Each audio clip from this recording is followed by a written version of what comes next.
SDP, the Steve Dangle Podcast, with your hosts, Steve Dangle, Adam Wilde, and Jesse Blake. Yeah, baby! Yeah! Yeah! Yeah! Where were you when Craig Berube said, wake the fuck up! Wake up! In my basement! Go hunting! Let's hunt! Were you watching in your basement? Yeah. Why don't you watch in the living room? Oh, no, he has to get loud. I have to, there's people sleeping upstairs. Yeah. Also, I bet the lucky couch is down there, Jesse. You know, the Leafs lucky couch. No, I think that's long done. Is that good? Yeah. Yeah, They no. lost like 7 straight times. Yeah, I don't know if you can still count on the luck there. I abandoned the idea that where I put my ass affects anything. Yeah. Oh, that's No. good. I'm glad we got to that point. Now, before we get to all the stuff that I want to get to, I want to remind you that the Oshawa Generals Peterborough Pete's Steve Dangle podcast night is coming up. You're going to get to watch Ben Danford and Winnipeg Jets first round pick Colby Barlow just traded there. Yeah. And a whole bunch of other great players in Oshawa with us. The SDP will be in one section. Well, we have a couple sections actually. So based on the ticket amounts we have, the tickets are $40. You get to go to the game and you get to come to the bar and do the thing afterwards. And Jesse, you actually checked out the venue Yeah. and you said it was sick. Oh, yeah. The place we'll be doing the live event. It's like across the street from the arena. It is so cool. It just opened this year. They gave me a little tour of the whole thing. It's like 3 floors. They have a couple different venues. And funnily enough, Offset is going to be playing there. On the same night? No, not the same night. I was just going to say, we might not outdraw him. After, I think it might be before, it might be like coming up soon, but it's like around us. Offset is going to be there in one of the venues for the school that's there. That's their like frosh thing. They're bringing Offset to Oshawa. Who's the school, Jesse? UOIT? Yeah, I don't know. Whatever the university there is in Oshawa. University of Oshawa. shit. Yeah, they're bringing Offset. So we're playing the same venue, except not the same room. So we're opening for Offset. Essentially. Okay, yeah. that's not bad. We're I like that we're for in the us. basement one, which is it's so sick. It's going to be one of our best setups ever. You'll see it if you can't be there live. You'll watch it on camera afterwards because we always post our live shows. But Offset's on the like second floor one, which is this bigger venue. And I don't know how they fit it in there. You know, you walk in and you're like, oh my god, there's a giant stage and everything. So it's awesome. Okay. Yeah. I love that. Oshawa loves I didn't know I had so much info on that. No, I love that. Yeah. Oshawa loves a live show. They do. Yeah. You know what? I wish that we had more of that downtown because I love a live show, and Oshawa seems to be the only place that they're happening anymore. I once saw my dad play. Yeah? Yeah, an Atomic Tomb. Whenever there's like something going on, like St. Patrick's Day or something, it's like, oh, come see this live band, and there's 40 million of them, and they're all in Oshawa. And I miss that. Like Halifax is like that. Every day, love a live band. Give me a live band. It was last night. Offset played for the Durham College students. Durham College. Okay, Durham okay. College. They brought Offset to their Frosh Week, and it was last night. So that's sick. Offset opened for us. Wow. Okay. Durham. How lucky for him. What was the more popular opening act for a live show that we've done? Offset for our upcoming For us, he opened for us. He opened for us. Yeah. Offset, Cardi B's ex-husband. Yeah, I was a member of the Migos, the former Migos isn't around anymore. But yeah, that's right. If anybody doesn't know, He opened for us. yes. Or is opening for us. Or our Greta live show, we had 2 of the Vanderpump Rule guys. Oh, Jax yeah! Taylor and Tom Schwartz. Yeah. Jack Schwartz and Jax Taylor, Tom Jax- Schwartz. My Yes, my girlfriend bad. freaked out. We went a couple weeks beforehand to check out the venue, take some pictures and all that. And then we saw the poster on the wall, and I sent it to my girlfriend, Gabby, and she freaked out. Like, she's like, why are you guys doing this? It's the money must be so good. Oh, the money's insane. Yeah. I don't know how any of those insane. guys are still friends. Yeah.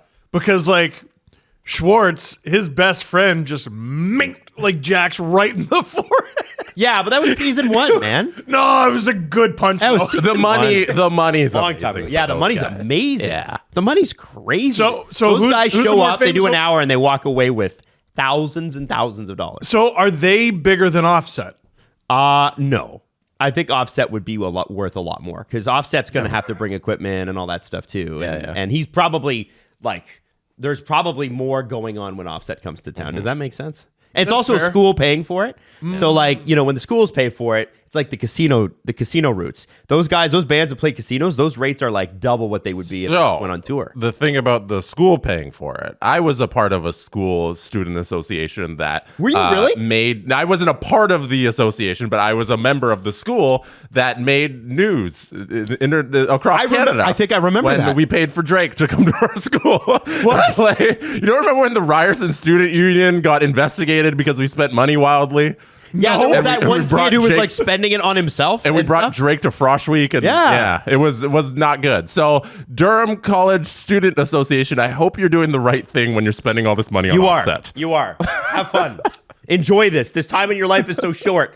Spend that money. Who cares? Who cares? Yeah, set your phone to steal. Yeah, exactly. Well, listen, let's be honest. It's not like these schools aren't making like insane profits all the time. I'm sorry. You're gonna have to really twist my arm to get me to feel bad about any post-secondary education Hey, Steve. institute and their money. Remember how you gave us a big old bunch of tuition? Yeah. Could you continue to? Yeah. Long after Why you're done don't paying you us? become a member of the alumni? It's only the same as tuition. No. The Ryerson No. Student Union once had a credit card bill of $250,000. For Drake? Just overall. Is that even possible? That's I'm just reading the CBC they have a headline black so card? everybody's Like, aware that's- of what happened. They kept going to Salad King? And leaving That's a big lot tips? of Wow. Salad King. Hey, joining us on the show today, a little bit later, will be Frank Corrado, former Leaf, former Penguin, former Canuck, and also currently of TSN. Yes. Friend of the show. Who stole him? He was a member on, he went on VIP this summer for anybody who is a member or a new member of VIP, because there's obviously streams going on. Steve's got one Saturday, I've got one Monday. Both are Leaf games, by the way. Steve's got Leafs Rangers, I got Leafs Lightning. And, there's a lot of new members that come out of watching those streams. So if you are a new member, go back and check out the Michael Bublé episode, the Frank Corrado episode. There's more great guests and all that stuff coming up too. So I wanted to say this. And this was pointed out to me by one of our listeners on Instagram. So before we start anything, before we talk about Chief, okay, we need to talk about this. All right. And it's Will. No, actually, it wasn't Will. It was somebody else. It was David. Sorry, Will. David said this. Hey, Adam. Those aren't even close. Because they were right under each other. On my Instagram. Instagram does not make organizing your DMs easy. You guys know this. You know this.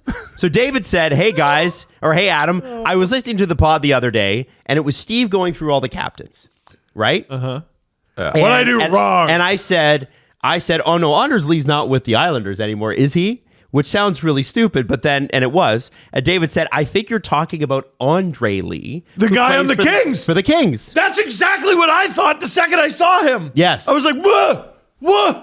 So there is an The same. Anders Lee and an Andre Lee, and I got A. Lee, and I was like, oh. And I'm for seeing whatever double. reason, that registered in my head as it must be Anders Lee, and I will do no investigation further on it. And that's the way to go. That's what happened. How did you think Andre Lee could Because be it was Anders? free agency, and there was a lot going on, Yeah, but he didn't sign in free agency. but there was something with him. He's a Kings draft pick, and this played 5 career games. Like it's not like No, they're the same. Exactly. Is this Hey, what we're talking that's a 7th-round pick that made the NHL, sir. from 2019. Okay. I don't know when it would have come up that maybe did he re-up his deal? I think so. Maybe his Resigned. ELC expired Because he and played then- 3 years with the Rain, right? So Yeah, would have retired. yeah, maybe the Retired. ELC Expired, excuse me. I can check Puckpedia for that. Anyway, Andre Lee, my apologies, from Karlstad, Sweden. Oh yeah, it looks like he signed a new RFA deal here. So there you go. Yeah. See? Yeah. Yeah, Okay. right. Good old Puck Pete. All right, on. As I said, it registered in my head, and I did zero investigation afterwards. Hence why I said what I said. The other thing I want to say, Confidence too. is- Like I was like, yeah, maybe they don't have Anders Lee. I'm gonna try. I can't find the guy that sent it to me, but I do want to Will. shout him out because I'm not gonna get the name wrong. call him again. Will. no, Ryan. Yeah. It's one or the other. Bob. Somebody reached out to me and they're like, "Listen, I don't want to. I don't want to blow your ego up here, but I think Jake Markstrom was listening to the show on Wednesday because we were talking about, and it was a silly topic, as often it is. We were talking about. I said if any goalie ever got to 2 goals in a season, because we had a goalie goal earlier this week, that would be crazy. But if anybody ever got to 3, that would be impossible to ever replicate The again. equivalent of scoring 276 goals. Yeah. For context, there's never been 2 goalie goals by different people in a season. Right. So 17 all time. the fact that you're asking for one person to do it twice is impossible. The fact that you're asking for one person to do it 3 times is even more impossible. I want it. Here's what I'm here to say. I said at the time, I'm like, the guy I want to try to do it is Jake Markstrom. 100%. Because Jake Markstrom was the inspiration for what? If you're a goaltender, tend the goal! Why? He never does it. He just gets out. He just gets out all the time. Jake Markstrom, God bless him, last night versus Montreal, had a bit of a shot at a goal, no. and look what happened. Look, you see, this went completely underreported, and I'm shocked because why not go for it? Here's Jake Markstrom, and no, he does not pass it. I don't know why I said Montreal. It's Ottawa. Passes Yeah, it's by everybody. good job. And misses. it gets stopped at like center ice. He did go by for it Ottawa. though, and I just want to say shout out Jake Markstrom, listener. No, of here the he Steve is. Dangle podcast. doing his thing, trying. Yeah. Now here's what I thought when I saw this replay. That's I believe Josh Norris there. I thought he would have passed it right to Josh Norris and let Josh Norris score. You Oh, are you would have hit here? No, on the number 9. Number 9. Oh, Am I would've wrong? hit here? Yeah. Anyway, whoever's that. Jake. Either one. You are a nut. He's nuts. Like, why would you not ring that around the boards? There's 2 forwards jumping in on you. Like there are insane. times where it's okay to go for it. That ain't one of them. Yeah. If you tether him to the blue paint, top 5 goalie in the show. I think if you he had can't do it. You said the same thing about Peter Mrazek when he was playing in Toronto. If you could just put a bungee cord on from his pants to the back post. He had no concept of where the goalposts were. Right. No Neither idea. did I've Sam. never seen a goalie like it. Oh, Neither did Sammy in his worst moments. In his best moments, he was good. Anyway, This, long story short, shout out to Jake. This might have gone underreported because last night was one of those nights when you couldn't watch any of the games. The Edmonton game was a regional blackout for anybody in the Toronto area. You couldn't watch Ottawa because it was on TSN, so it was a local game. You couldn't watch Edmonton; it was a local game, so this Sportsnet had to block it out. And I think it was the Vancouver game as well. You couldn't watch. Now, if you have the Sportsnet Uber fat package, can you watch those games? I think there's a way on Sportsnet now too, but I don't have that. Right. Yeah, so Stream East. Sportsnet not yet is what it should be called. It's very Can't annoying. watch everything yet. It's very annoying when there's 3 games featuring Canadian teams and you can't watch any of them. And they're good teams, and they're good games. You want to see them. You I wanna want watch to see hockey. And I wanted to see Connor McDavid's first goal. And the most annoying thing is when Yeah. you have the channel and you can't, nothing else can be shown on the channel. So like on the TSN when they're showing the Ottawa game, like I can't watch anything on that channel. There's just No, it just says- says it just you has a can't thing and it's watch like, this. boop, boop, boop, No, boo. Like it has music and shit. Yeah. Like you're like, ugh, why? Yeah, it's annoying. The other thing Sportsnet does, it makes me feel very alone, is when I'm streaming through the app, when they go to their local commercial breaks, you'll see the national ones. When they go to their local commercial breaks, it'll just go Sportsnet Plus commercials in progress, and there's like no music. So you go from loud hockey, to like GMC, truck, and then I know. we're all just sitting there looking at each other. like, How about you sit there and be alone with your thoughts? Yeah. Whoa, what the it's 2024. I don't do that shit and anymore. you know who Get else out of does here. weird shit is? I don't know if you ever watch a baseball game on Apple Plus or Apple TV. Yeah, there's nothing that happens in between innings. So why do they do that? Like all they show is it's like a camera and it goes back and forth, pans across the thing, and I'm like,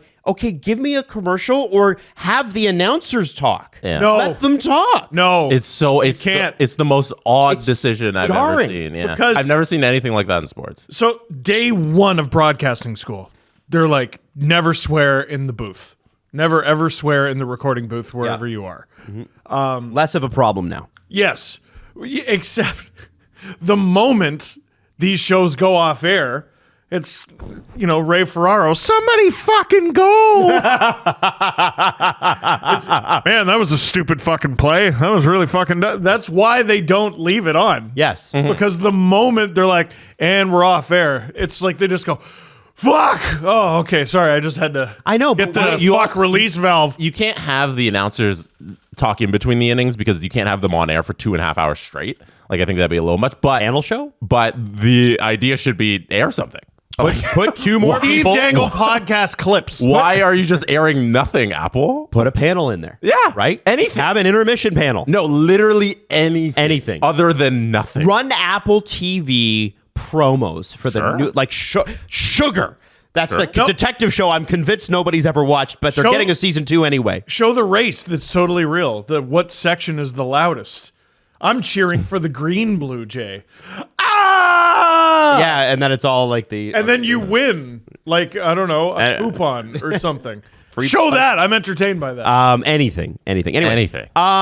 So listen, Jesse, I've sent you a second link, and I want you to bring it up because I need to know how you feel.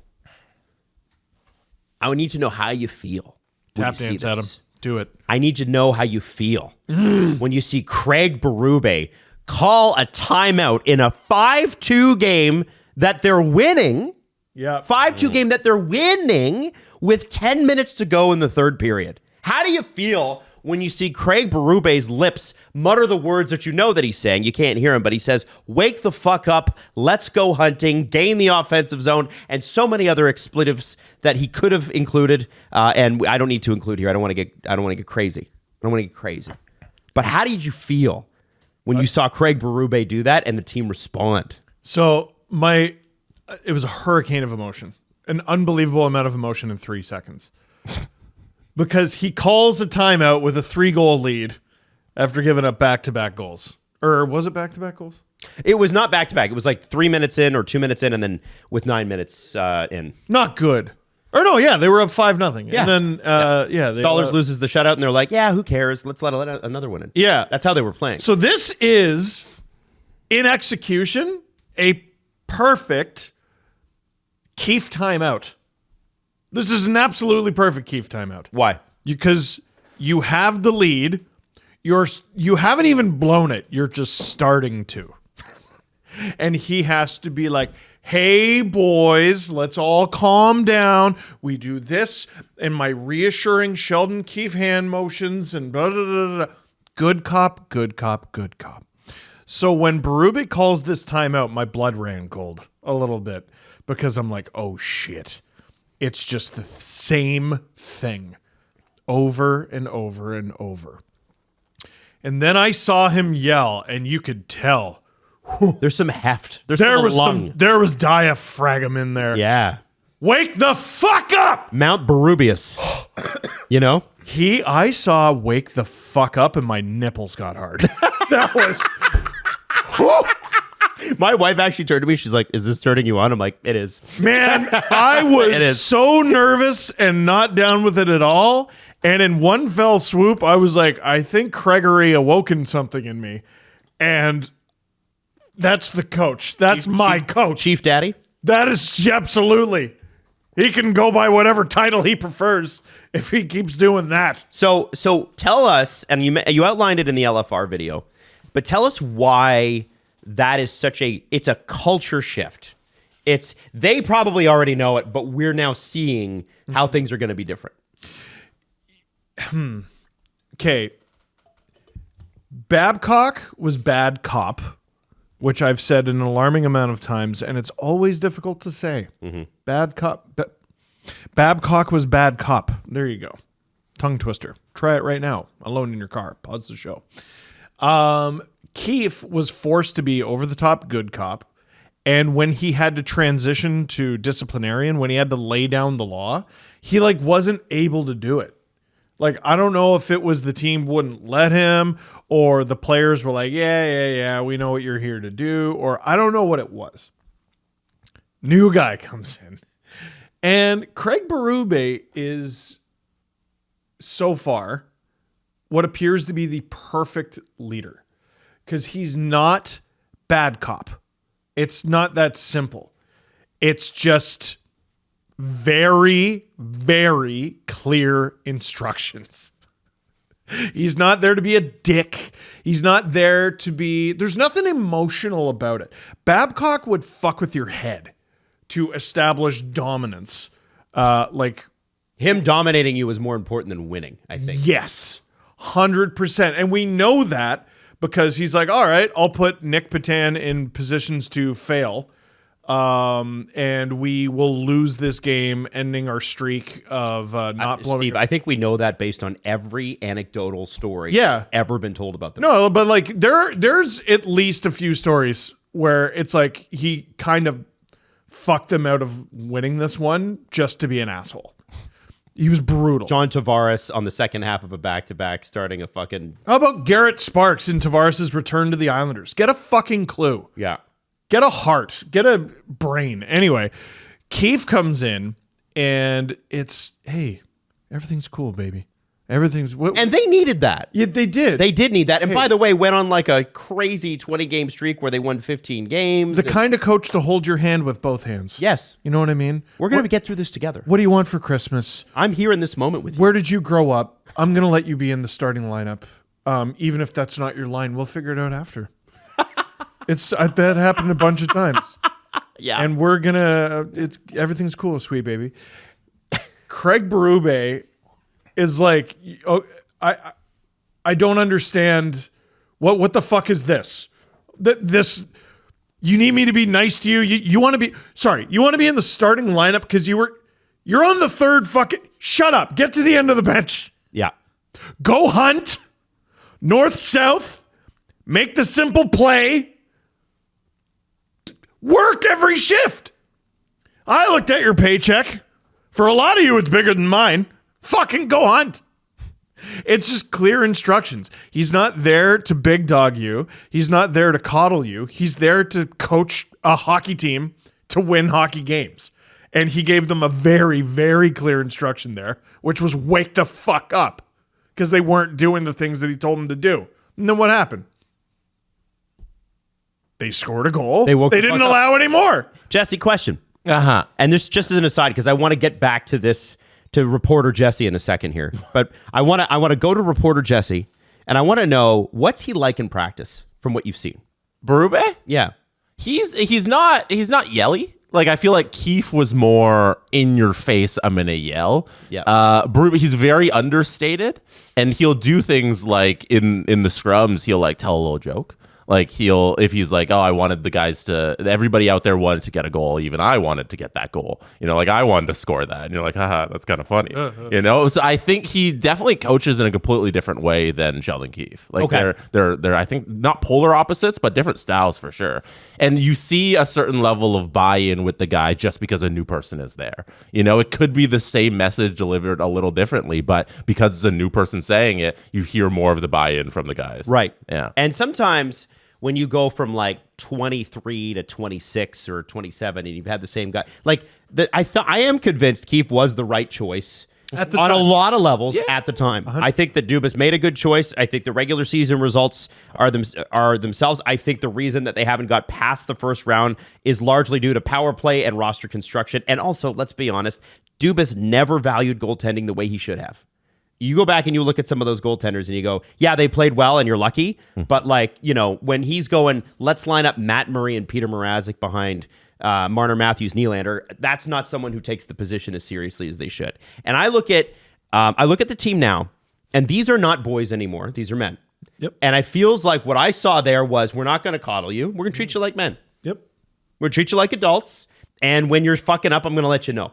And what was amazing, it wasn't that he did it. It was that they responded. That's what I was looking for. Yeah. It was not... plenty of coaches, we saw Glenn Galutson throw his fucking stick into the crowd and whatever years ago for the Flames. They didn't respond. Berube doesn't need to. He doesn't need to resort to all that because he doesn't need to yell and scream to get his point across. But he did there. Yeah, there's some thematics that come with yelling and screaming, but most of the time, he doesn't need to do that to give his point. But there's no pleading. Right. Yes. With Keefe, it was like, what the fuck? Like he pleads with the team the way I do. Yes. Whereas Berube, that was a command. Mm-hmm. Here's what he said about it. He said it was a feel thing for me. I didn't like what we were doing. I just wanted to get a break there and bring everybody in and have a talk a little bit about getting our intensity level up more than anything. Talk. Yeah. It was a one-sided talk. They were pushing hard. I thought they pushed hard in the second period too. Our intensity wasn't good enough. And that has been, guys, the knock against the Leafs for the last decade. They take periods off. Talent's there, but they do take shifts and periods off. And it's funny, it snowballs. You're asking about practice. One thing from practice that has been apparent, like the times I've been there, is he loves drills in really small spaces. And some of the guys there will be like, oh, I haven't seen this one before. Because it's not even like he'll do drills that are like cutting the ice in half, and we'll work from even red line in or blue line in. He likes cutting the ice in a little corner. So he'll stick 2 nets along the sides of the boards. And the guys will run with, I don't know, 20 guys out there because it's 5-on-5 on each side, and they're both running drills in that little tiny space. And when you're in those little tiny spaces, that's where like the hard work's being done, because you got to really be on your edges in those tight areas, and everybody around there is working for the puck, and it's a single puck with just 10 guys in a corner of the ice. So it's board play. It's fighting for there's pucks. a lot of board battles, and he's just trying to get that in them where it's here. This is where the game's going to be won, in these tight areas. That's where the entire Bruins series was played. Yeah. Along the boards. Well, Yeah. it's because And that's especially the, in You there. can see him being like, guys, this is where we need to be working. if you want to beat the Leafs, or at least in the playoffs, if you had one, put them in the corners. And Yep. it was the Leafs are surprisingly good, and this is pre-Berube. Especially their best guys are really good with coming out with the puck. Like, I think Marner's quite good at it. I think Matthews is quite good at it. What we haven't seen, though, is when it's a dig-in push situation, we haven't seen the rest of the lineup. Like, the finesse guys can get the puck out. There's different ways of doing it. Marner had like a really cheeky one against the Kings, and like I don't even think he made body contact with the guy. And I wanted to shout him out, too. I know you brought him up. No, he did really well. But then you have Nyes, who is a rhinoceros, and it's really fun to watch. Freight train, dude. Yeah. And then last thing with the game itself, you saw it on just from a numbers perspective. It wasn't just like, hey, the Leafs stopped trying. No, literally on the scorecard, you can see them stop trying, because in the first period, they were outshot attempted by LA. LA had 22 shot attempts and Toronto had 19. But on the actual shots on the net, Toronto had 12 and LA had 9. Wow. So even though they were outshot attempted, and they had more shots on goal, which is awesome. Then the second period, That's developing into a bit of a theme where the other team gets more attempts, but the Leafs get more. which is like, that's what we want. That means Execution. You're stopping. They're taking a lot of shots, but you're stopping them from getting to the net. Like, you're playing great hockey. They block a lot. You're blocking a lot. You're keeping to the outside. They're weak shot attempts. You're doing great for your goaltender. Then in the second period, where the Leafs won that period 2-0, like they only got 11 shot attempts on net, and LA had 22.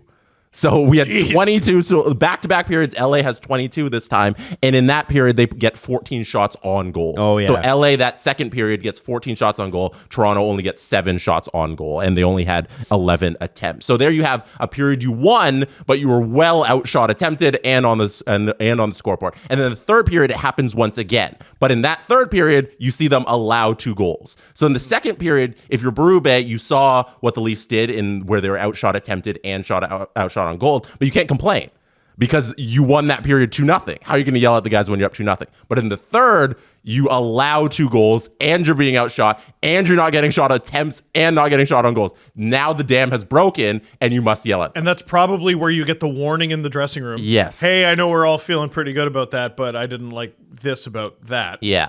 And then 2 goals go in, and all of a sudden, okay, mean Craig has to come. The Leafs, if we're being honest, tried to take the rest of the night off. It's mid-October. You go up 3-0 in the first period. Let's try and coast for the rest of this thing, and let's just win it easily. And they best teams don't almost do it. did it. They Almost almost did did it in the second period, going up 2-0, and then everything just got too wonky in the third. Best teams don't do that. Florida and Boston are beating the shit out of each other like it's May. Yeah. Like, Yeah. they don't care. I want to say that, the other thing that we saw that was a real positive was, and by the way, my wife is quickly becoming Steve. She watches every game. She's Yeah, becoming we're married to She's each other. becoming. I know she's becoming Steve in the sense that that there is there is a dread that consistently is there. So you see something good, and it's like, how do I find a way to feel bad about it? And so with Nat, so they're up Thank you, Catholic. 4-0. Yes. 4-0 in this second period, and they're midway through the period. I'm like, God damn, these guys look good. But they had a few power plays, and they hadn't scored. And Natalie's like, they haven't got a fucking power play goal this entire season. So when you texted me that she was freaking out about the power play, I got a chuckle because I was actually very chill about it. Okay, Yeah, that was a rare example of Leafs Twitter reacting to something more than I did. right. And Natalie's not on Twitter. She doesn't have a Twitter account. They Doesn't went do 0 that. for 10. And as soon as I knew they were going for the 0 for 10 or Now it's a talking point. trying to avoid it. Yeah, something about double digit. But it was a good power play. I thought. It was starting to. It feels like it's starting to come together. But what I loved when Nylander scored that first power play goal, and you pointed this out on the LFR as well. Oh yeah. Is what has Craig Berube been ordering these guys to do? He doesn't beg. Go to the net. Keefe was begging. Go to the net. And who's in front of the net when Willie shoots? Mitch Marner with the screen. The goalie does not see it. I don't know if it was Kemper or not Kemper. I don't know if it was Copley or I think was it? I don't Rittich last remember goal? if Copley was in for the 5th or the 4th. Yeah, I mean, I know he was in for the 5th. I don't know. But that would have been the 5th Like goal. we've been watching the entirety of Marner's career, and I think I remember it pretty well. I don't remember a ton of those. And I mean, why would you send him to go do the screen? but why wouldn't you? Well, exactly. Because he on can account of he's a player on And the your thing team. is, with guys like this, and people have this thing that Mitch Marner is small. He's not. The guy's like 6 foot, 6'1". He's svelte. He's svelte, But he's not he, even But he can get in and get out very quickly with a goalie right when you're taking your shot. The thing about Mitch is he's so shifty that you usually want to plant a big, heavy person in front of the net, and then your big, heavy defenseman tries to move the big, heavy other person. you have a numbers advantage. Well, you have that too. Like you're always with Nyes in front, like he's a revelation. So whoever's in front is going to have to give their all to him. And because you have 5 and they have 4, that allows Mitch or someone else to run amok. And it's a quick screen. If you look at how Mitch handles it, he comes in, quick screen, boom. He's not sitting there all the entire power play. Yeah. It was just a Fly really by. smart, Willie's going to take a shot here. I'm going to get in the way. And you have killers. Tavares has lost a step. He's still got a great shot. Matthews has a hilariously great shot on correcting his own mistakes. That's Yeah, he just a missed the really- first shot and then was like, no, I'm going to shoot this. This is a very funny goal.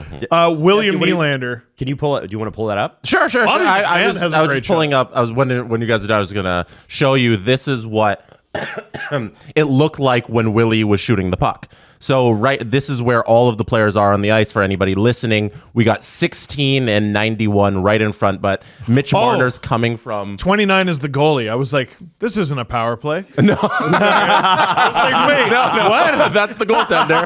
Sorry. I think that's important to point out. That's the goaltender. That's where Mitch is standing. And I can go back here. I can show you how it's moving. So Mitch Marner is delivering a quick little pass to Austin Matthews. He's coming around By the way, end boards. I love that we can use this. It's NHL.com. This is amazing. Yeah, it's a new feature this season that Game that I've been changer. using. Game changer. So we don't need the replay. So I sit in the press box and they have this for the game. So I'll sit there and I watch all of the little numbers move around the ice so I know where everybody is. And then I watch in front of me is the actual ice. Then on my laptop in front of me is the simulation sick. of it. That's yeah, sick. it's I really just cool. constantly want to hug reporter Jesse.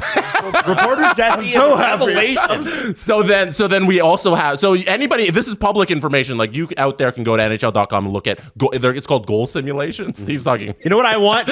No, Jesse, I want a heat map. Give me that. So anybody out there, if you're a huge hockey fan, take advantage of this feature. It's really cool. You see how plays develop, and we can go through one here where Mitch Marner is on the power play. He has the puck. I'll go back again.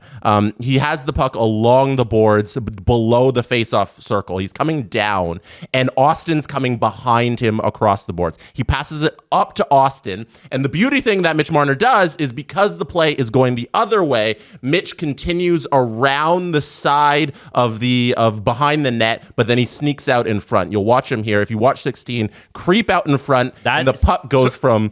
He swoops under Gavrikov. That's It's exactly beautiful what I was stuff. talking about, though, Yeah, right? it's beautiful stuff. Because Tavares is drawing 84 and 44, right? I think it's Mikey Anderson and Gavrikov, right? I said nice. Whoops. And then so all Marner is going to do there, he's going to slip in and out. He's not going to stand there. Well, and Gavrikov can't be like, I'll just follow Mitch because He's down a man. 24's got OEL, 12's got Nylander.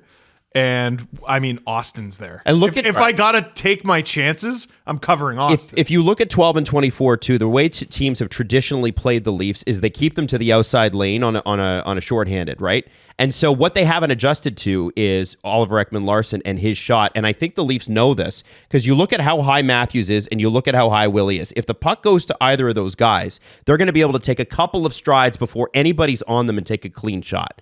And so, I don't think people have adjusted to this yet. And I'm not saying that the Leafs power play has been bonkers and amazing, but I will say that I think it's very interesting that you've got three guys with great shots high, right? Those are arguably three of the best shots on the team. Nick Robertson would be the fourth, I would think. And McMahon. Robertson, McMahon. Yeah, McMahon's To got a big finish Sorry. off. Keep going. To finish off, Mitch here. This is the drift you're talking about, Adam. So he comes out in front of the net, in front of goalie 29, and he just, as the shot's been taken, he's right in position.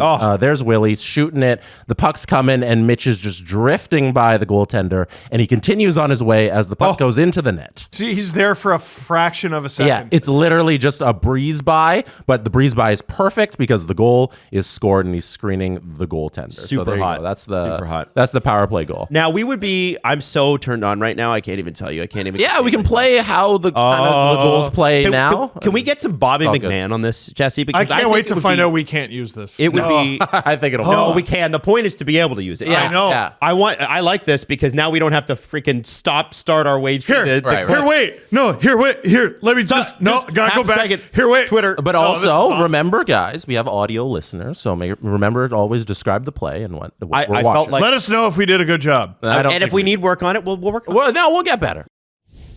Get ready for Puck Drop at BetMGM, an official sports betting partner of the National Hockey League. From game-winning goals to spectacular saves, BetMGM gives you the chance to take those highlight reel NHL plays to a whole new level. And we use them, obviously, for all of our season previews. Smash the over, according to Steve. On every Always. team. Always smash the over. Regardless of evidence. Jesse, throughout the season, Okay. when you're using BetMGM, what are your favorite kind of things to go for? My favorite things to go. It's funny you say that because like one of the things I lean on is the under because it's very public, to use a betting term, to bet overs. So if you lean on unders, you're I find you're more likely over time to be correct. So I need to ignore my instinct. Yeah, I usually because it's more fun if you're betting like, hey, this guy is gonna get 3 points tonight and the over is 2.5 or whatever. It's more fun to be like rooting for, hey, I want this guy to get all the points. A goal happened. Yay. If you're sitting there in the audience or watching TV being like, I hope this guy doesn't score. Yeah, like, there's no fun in that. less excitement. So it's I feel like it's more beneficial to be on the side that's not exciting. Download the app today and find out why BetMGM is not only an official sports betting partner of the NHL in Canada, they're also the king of sportsbooks. BetMGM. .com for terms and conditions. Must be 19 years of age or older to wager. Ontario only. Please play responsibly. If you have any questions or concerns about your gambling or someone close to you, please connect to Connects Ontario, 1-866-531-2600 to speak to an advisor, free of charge. BetMGM operates pursuant to an operating agreement with iGaming Ontario. Oh, that was such a good recovery. Yeah. Now, Jesse, Yes. can you bring up one or both of the Bobby McMahon goals? Sure. Because I feel like all of the Craig Berube stuff really buried The first one or the second one? whichever one you want. This is a player that was scratched, had a bad preseason by his own admission. The coach said so. And this is the guy that I was looking at going into this year, and I think Jesse and Steve would agree, that you're like, man, that's a Berube guy. It's Bobby McMahon. 100%. Bobby McMahon is a Berube player. I never would have predicted him being a healthy scratch night one. Exactly. And you look at it and you go, wait, hold on. Nick Robertson is getting all the praise? Not that I have an issue with Nick Robertson. I love Nick Robertson.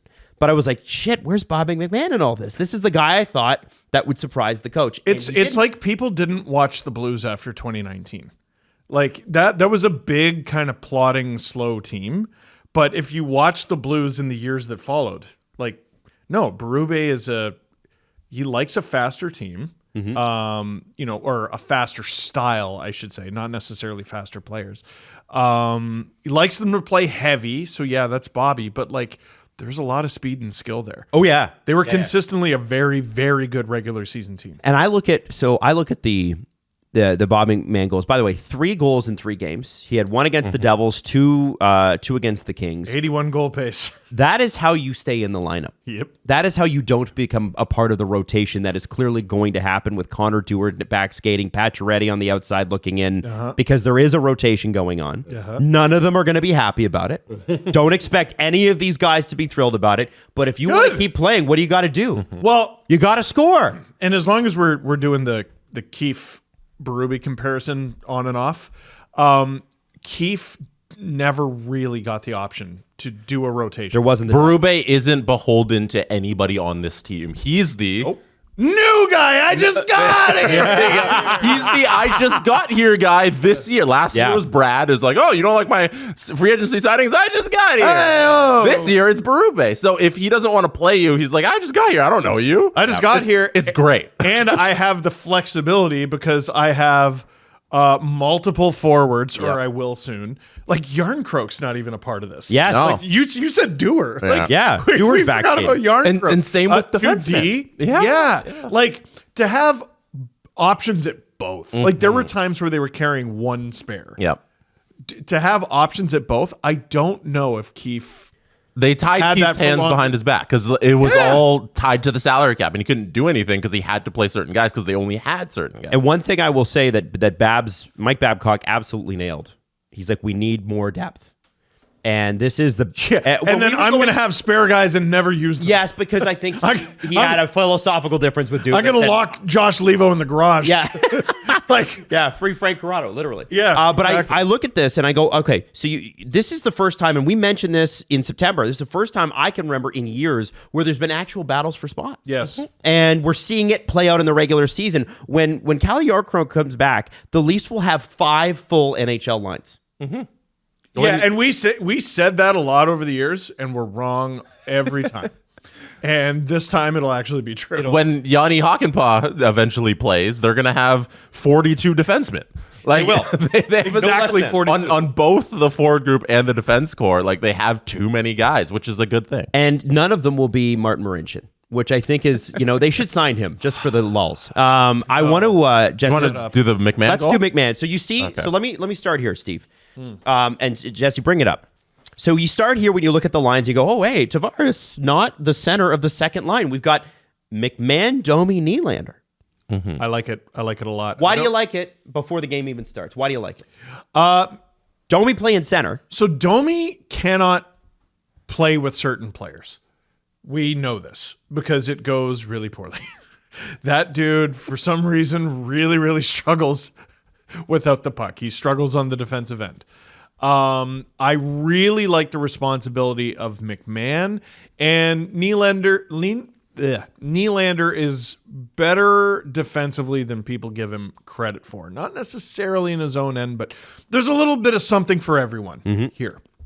So I like that. It adds speed to this line, and it gives Domi 2 crazy shooters. You assume the puck is going to Nylander, and he's going to try to shoot his elite shot. But what a lot of NHL teams aren't adjusting to is they're just as confident in Bobby. Bobby can friggin' rip it. Yep. Yeah. So let's play this forward if we can.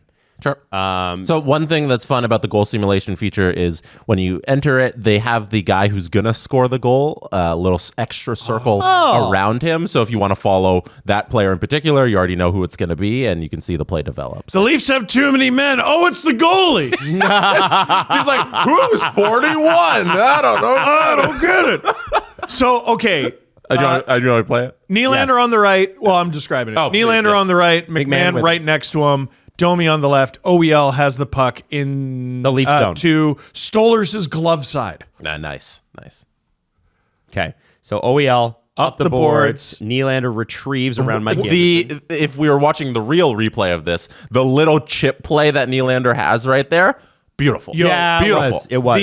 The Leafs took the Burrows Gavrikov pairing soul in this game. Like the story is, oh yeah, they've allowed a lot of goals. Oh, the goaltending. No, they killed this pair in this game. Yeah, there's no reason that Willie should come away with this puck other than he's faster and better than you. So shout out Willie. Yeah, well, the Kings are thinking, okay, Gavrikov's going to get this. He can move it over to Nope. Burrows. Willie's fucked, and well, he is. Yeah. And like if McMahon, if McMahon overskates this, we're going to have a real good shot to put it on net and get a rebound. You're gonna go here, right? Oh wait, I called him Mikey Anderson. That's Gavrikov's number. Yeah. Oh, and good. Willie said, alas not. So do you want to keep going with the Okay. play-by-play? Willie skating to the blue line. Puck comes up the boards. Nylander chips it around Gavrikov.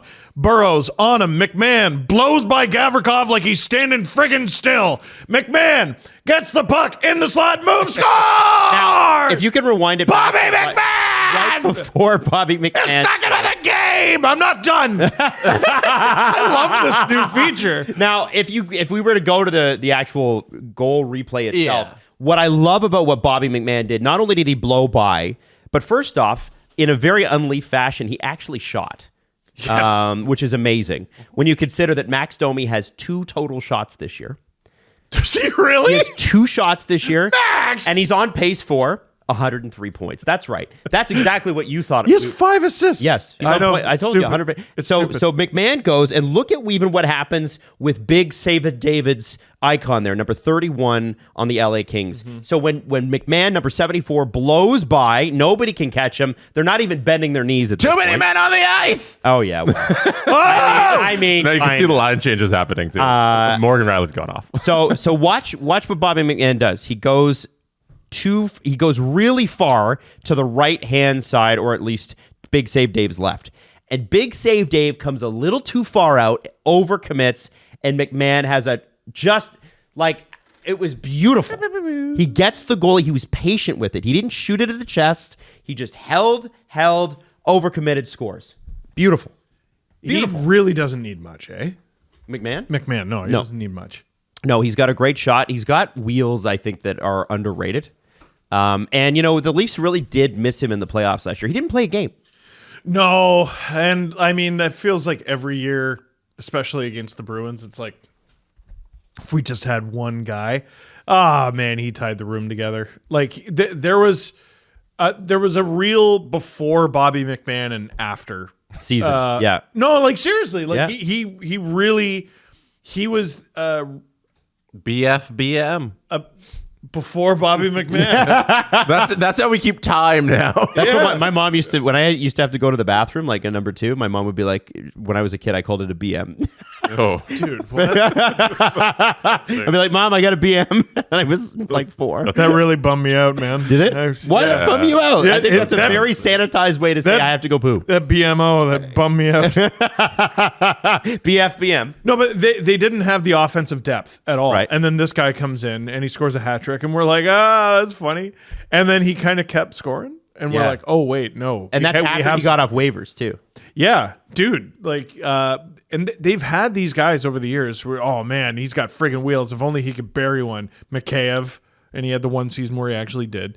And Engvall, and he had the one season where he actually did. But it looks like this guy is going to be able to do it consistently. Yeah. At the ripe old age of 28. I also like that McMahon and Domi, they're not like guys that are going to get in there and punch people's lights up, but they're not afraid of it.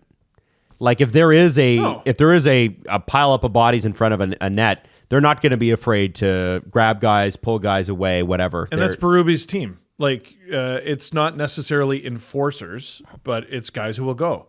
Yeah. And like, just we've had too many guys. It's like you're not even going to think about it, really. Even like Clark MacArthur. Remember Clark MacArthur back in the day? He wouldn't fight that often, but If he whenever had he to. did, he would, and he would kick your ass, and it would be out of anger. Like Yeah. he was a violent fighter. Like you're like Yaroslav Spacek. All right, you do you, Clark. He broke his face. Sent him a lesson. I'm pretty sure he broke his face. Now, going into today, we've got a game tomorrow, which again, Steve will be streaming on the SDPN channel. Rangers. So Jesse will be cheering against the Leafs tomorrow. Reporter Jesse. From the press box. From the Yeah. press- In a Rangers Go Rangers. jersey. go blue shirt. Go Breadman. Panarin, I think, had a hat trick last night. Was it a hat trick? Was it last night? Anyway, he's been good. He's leading the league in points. Nice. I will say that we will be encouraged by a couple of things. The first thing is that Joseph Woll is participating right now, as of this recording, in practice. It's his first full practice since going on IR. So yay. Jesse was not there for that practice. Piece of garbage. I'm here right now. You have to ask yourself, Can't be in two places at is once. Jesse getting complacent? Is he lazy? Yes. People are asking the question. Wake the fuck up. I wish I could be in two places at once, but we haven't developed that technology. Well, yet. no, you saw him practicing yesterday. I did, yeah. Yesterday was an optional skate, so everybody wasn't there. Joseph Woll was one of the people who participated in the optional skate, and he looked decent. Who else was there? Austin? Willie? Who? The guy who we haven't seen yet. Fraser Minten? Yeah. Or Yanni Hakanpää? Okay. Because that's... Yeah, tell us about both, please. Yes. Let's start with Hakanpää, because that's been brewing a little longer. Because every practice I've been at, and it's not talked a lot because it's not really news, but Yanni Hakanpää has been participating in every team practice.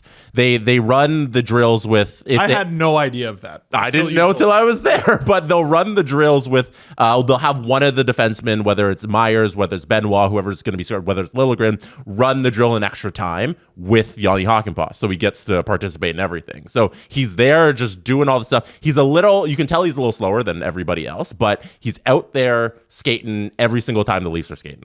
So he's great. I would say he's closer than we all think. Like, this won't be a January thing, I don't think, just by my guess of seeing him out there every single day. Is he in a red jersey? Like, is he in no contact? not in a non-contact. No, he's out in the regular ass jersey that all the defensemen wear. They should put a red jersey around his knees, just so nobody grasps him. But No, he's red socks. The Leafs, to be honest, don't make a lot of contact in practice. They're not the Buffalo Sabres, so yeah, they're also not like 1-4 or whatever the Sabres. yeah. So So, but he's out there in a regular jersey practicing with the team as a regular participant. Jesse said this to us after the last show, and we were like, let me stop you there. What? Yeah, no one's talking about didn't it. know. No. Yeah, we didn't know. And also, they switch pads.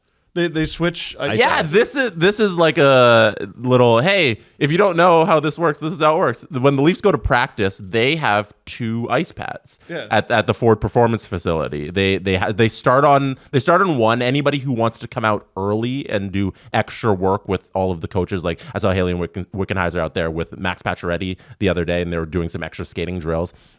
Whoever wants to come out early, you start on pad 1. And then when the entire team is ready around like 11 o'clock, they all go over to pad 2 and they start practice there. And they practice there for, I don't know, like half an hour on pad 2. And then around like 30 minutes after that time, they go back to pad 1 where everybody started, because they chopped up pad 2 so much and they want to keep practicing. So they have 2 pads so that they don't have to wait 20 minutes for a Zamboni to come out and Zamboni it to continue practice. They just have 2 ice pads that's cool. available to them so that they can just keep practice flowing the entire time.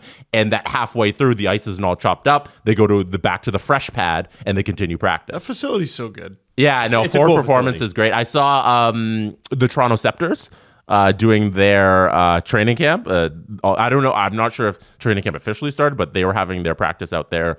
That was yesterday, so I watched them for a little bit after I was at Leafs practice. So it was fun. Yeah, it might not have been official, because I'm always amazed whenever I'm there for something. You'll look on a pad of ice and you're like, oh, that guy's on the Lightning. Or like people will just rent the ice from them. So it's just constantly full of professional hockey. Yeah, so they all had the PWHL jerseys and not Toronto Scepter jerseys. So that's why I'm unsure if it was a Toronto Scepters training camp. It might have just been a collection of the Toronto players who were there just practicing on the ice pad, which was cool to see. They're ripping it. Like they're running through some shootout drills, and they're firing the puck. I love it. Yeah, it was good to see. It was good to see at this point where they're still 2 months out of the season, they're going hard. And they're extending their season, so they're going to be 90 games this year total, which is a lot more than last year. It's awesome. Yeah. Maddie said that so many games. 90 games total. Yeah, not per team. Yeah. We're going to play each team 25 times. Yeah, no. Okay, so Leafs lines of practice according to Mark Masters, who's actually there, not like lazy reporter Jesse. Piece of crap. Nyes, Matthews, Marner. McMahon, Domi, Nylander. Yep. Interestingly, on the forwards, it's basically the same. Holmberg, Tavares, Robertson, Lawrence, Kampf, Reeves, and then Dewar, who is also skating, and Pacioretty as the reserves. And I want to say this. I like Holmberg a lot. Yeah. But he is where offense kind of goes to die sometimes. And I know he needs to be dressed, but what I'm finding interesting is how are they going to squeeze him in? Because he should be playing. Yeah. And I look at like a Tavares, Pacioretty, Robertson lineup, and I go, oh, that's Boy. so exciting. Learn how to take faceoffs because it's keeping him in the lineup. Yeah. Like we'd be Holmberg may still come out a game. I think or there's two, going to be a rotation, right? but That's I what mean, Jesse's been saying. If we're looking at all right, who's coming out today, it's a lot harder to take him out, isn't it? It sure is. It sure is. And with Tavares down on the 3C too. Anyways. I think he's a good player with good instincts, good work ethic. He's got to work on two things. One, keep your both your hands on your stick, and stop turning your back on the penalty kill. Jesse, because he did it again last game. I want to know the thing that you know about Fraser Minten.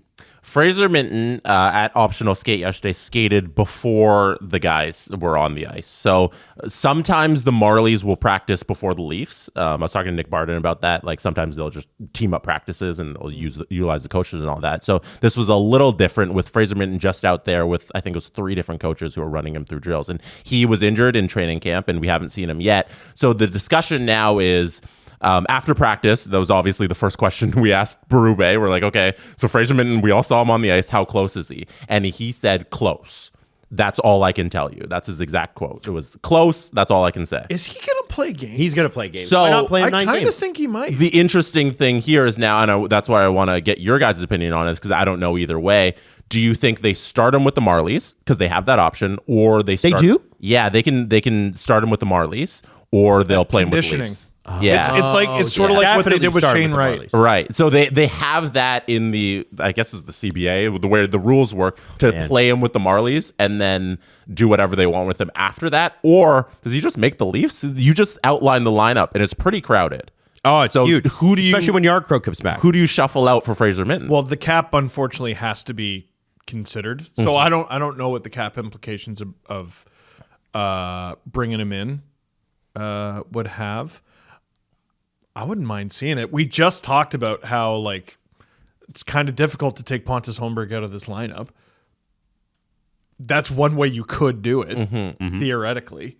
And having Minten and Tavares, who are quite close, playing together would be interesting. and Trading off face-offs, stuff like that. And if we remember how last year went, this guy earned a spot in the starting lineup last year because Played very well. of how good he was. And then they're like, okay, this isn't going that great. Let's send him back down. But he looked great out of training camp. Yep. If I'm Fraser Minten, I'm like, no, Marlies is fine because then you get to make your professional salary And not go to the OHL. a little bit, and then WHL. Excuse me. Well, I still think that's how this ultimately goes. He's going to go to the WHL for sure, but wouldn't you want Canada. How long can his conditioning stint be? Is it 2 weeks? I gotta look up the actual amount he can play down It's there. not long. But Yeah. even if it is 2 weeks, and then he spends 4 weeks with the Leafs, there's 6 weeks of professional experience and not bad. money. And money. And working with their staff. Yeah. Absolutely. Yep. Now, I want to talk quickly about the defense while Jesse's looking that up because that's the other part we didn't get to. And there is a change. Riley Tanev, Ekman Larson McCabe, Benoit. Those are your top 5 basically every game. It's going to be difficult to take Benoit out of the lineup. There will be times where they rest guys and that sort of thing, but ultimately, yeah, that's going to be what it is. Liljegren was in, and I think it's a little unfair, and I was unfair about this in the group chat. I didn't think he did anything except for give the puck away a few times and look a bit soft, but he was... Take a penalty. But it's also not fair because they've played 4 games and he hasn't been any of them, right? Until this one. And they'd played 3 before this. Yeah. This is the 4th. He is out as of right now. Connor Timmins back in. Now, I don't think that that's the end of the world. I think that the Leafs are better off if this guy succeeds, whether they're going to trade him or not. Oh, Like listen, I am not rooting for the downfall of Timothy Liljegren. I think Liljegren living up to what we think Liljegren could be is easily the best case scenario. And imagine the Leafs keep him. Yeah, easily. But Outstanding. in absence of that, yeah, I guess you look at trading them. So Connor Timmins looks to be back in. Stollers, Hildeby, and Wall were in net. Obviously, Wall's got probably another week here before we even talk about him being in games, unless he's some sort of surprise starter tomorrow night. Well, and their schedule's so light. Yeah. So what's the rush? Yeah. I love though that the conversation has shifted to, is Anthony Stolarz the new starter of this team, and is that some sort of surprise? And Team Canada. yeah, yeah. Sorry. I think it's interesting that is already a talking point, because it should have been a talking point before the season even started, and it was here, which is this guy was, I think, goals saved above expectation also, which is the advanced goalie stat beyond save percentage, which we keep quoting. He was the best one. It's under 2. He's stolen a few. Under 2 last season, and it's under 2 this year, and he has, on 84 shots, stopped 79. There's nothing even in his game that, like, okay, it's one thing if the puck hits you, and that's good, and you're on a hot streak or whatever. There's nothing in his game that I see, my non-goalie untrained eye, that even bugs me. Like, No, it's just calm. You said it in the LFR. It's like, even Hildeby peace. in his game, and he won and he was good. There were a few moments where I'm like, "What? You're moving a bit too much there, bud." Like, it just made me a little nervous. It was like Jack Campbell did that when he wasn't solid. Frederik Andersen did that when he wasn't solid. Peter Mrazek did that all of the time. The best goalies in this league know how to stay in their friggin' crease, and it's such an exact science of powerful movements and stopping dead. And I mean, Stolarz is frigging huge and moves unreal for a guy that big. I'm sorry. Why shouldn't I be madly in love with him? yeah, and be excited. Now, does it mean he's the starter long term? I don't know. I think he has to earn that. But I do of feel, course. and I also I've loved Joseph Wool since he started here. He's an extraordinarily good goalie. When he's playing, he's great. Yep. So when he gets back, that's going to be great. And how about this? How about it doesn't matter, because their goaltending situation's not a problem. I love that part. I love that. Yeah, it used to be you had no shot beyond number 1, and now you have 3, depending on who you ask, 4 really good options. Jesse, what are you looking at? I was just looking at some of the Fraser Minten stuff. Oh, okay. Did you find anything? Conditioning stint? No. More interesting than the show, I guess. No. I was just wanted to know if you found something. I don't have the official timeline. Well, so here's what I want to do. I want to say that this is exciting. I love the way they've started. I don't think you'll find a Leaf fan, old or young, that is upset with the way they're playing. The old guys, the old guard, they like the rock'em sock'em robot part of this team, and it's there. The young people like us like that, but we also like the fact that they can score goals. It's in bunches. I'm just trying not to sound stupid. That's all my wife is like, "Oh, what do you think?" I go, "They look really good." And she's like, "You say that every year." I'm like, "I know." No, but they do though. But they do. In a They different do. way, man. It's different. They stop. No, every year they look like a slightly different version of themselves, and this year they do not look the same. Yep. I think that's fair. Tanev OEL is a crazy change Oh my God. on the back end. It's a crazy change back there. I don't give a damn how long the contracts are. The forward group is slowly figuring out, okay, here's how we do this. It looks different. I have the answer for you. What's the answer? Fraser Minten is eligible to play a full season in the AHL. What? He does not need to be sent back to the WHL because he has played at least 4 seasons in the CHL and is 20. Oh. Yeah, he's 20 years old. Oh, wow. Yeah, so this season would be his the first Marlies year. Oh, that's cool. Yeah, there you go. So wait, he's not even eligible for junior anymore? No, he's 20. Oh, Yeah, there's no reason. I thought he had another year. No, he's 20. Oh, what the hell? This year he'll be playing for the Marlies. I'm not gonna lie, I thought he was going back. No. So when he comes back, the decision is: does he go down to the AHL or play with the NHL team? Yeah. Interesting. Go to the AHL. Yeah. In that case, just go to the AHL. I think there's room for him at center too. Like it's like Blandisi and Hirvonen. There's a lot of guys who rotate. They've got Holmberg listed, but LOL. Steve's plays some center. Cruikshank. Eberzizi. Yeah, I think Quillen. Quillen. I think you're going to see Fraser. He'll play some. Yeah. The cutoff date for when you got to be 20 years old is September 15th, and Fraser Minten was born on July 5th, and he's 20 right now, so he's eligible for the AHL. That is so hot. There you go. I'm so turned on again. So good for him. Anyway, that's we're going Sorry to that talk took a little so more long. Leafs again because Frankie's coming on, but we're going to talk more NHL. If you're feeling a little thin up there, maybe like the Detroit or Pittsburgh Blue Lines, Ooh, there's something you can do about it. those are the two names you went with. And they're looking a little, you know what I mean? And if you're feeling a little about the hairline, the great thing is you should check out Hims. Hims is one of these amazing products that you can choose how you would like your hair to be fixed. Oh, Okay, so you can do chewable, oral, spray, and there are serum treatments to find out what works best for you. The process is simple. It's 100% online, and there are no uncomfortable doctor's visits because it's not a fun conversation. no. We're talking about that. Hey, I'm bald. Also, probably saves you the flight to Turkey, which is kind of, right? You know what I'm saying? So That's a very popular flight. that's right. A lot of people like doing that. A lot of beaches. No insurance is needed. One low price for everything from the treatments to ongoing care. Hims has hundreds of thousands of treated subscribers, and they can help you get your confidence back with visibly thicker and fuller hair. So if you want to try your free online trial today, go to hims.com/SDP. That's HIMS.com/SDP for your personalized hair treatment options. hims.com/SDP. Results vary based on studies of topical and oral minoxidil and finasteride treatments. Listen, science is not I'm keep trying. going. Now we can't give you a round I'm of applause. sorry. Prescription products require an online consultation with a healthcare provider who will determine if the prescription is appropriate. Restrictions apply. Visit website for full details and important safety information. And it's cheaper than a flight to Turkey. That's right. So the thing I want to get to next is Jake Ottinger signed the same contract that Jeremy Swayman did, the same AAV as Swayman and Ullmark, and deservedly so. But I love this, and this tweet has since been deleted, but the internet is forever. Uh-oh. Bruce Levine, who is the Dallas Stars radio analyst, tweeted this. Adam Levine's brother. Yes. It's true. He said, I'm at a payphone trying to call home. No, he didn't. I'm going to He tattoo said, my stomach. Jake Ottinger told me that he called Jeremy Swayman to congratulate him after his deal with Boston was announced. Otter said he was glad about how the Stars conduct business and that he'd never have to go through that type of ordeal. And then Bruce added, so true, ...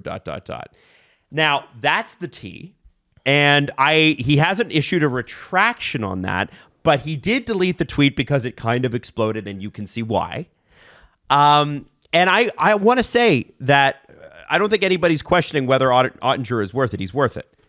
But I look at this and I go, man, he's right. Dallas handled this so much better. They just got it done behind the scenes. No, what they should have done is needlessly trade Ottinger's backup. Yeah. Like months ahead of time.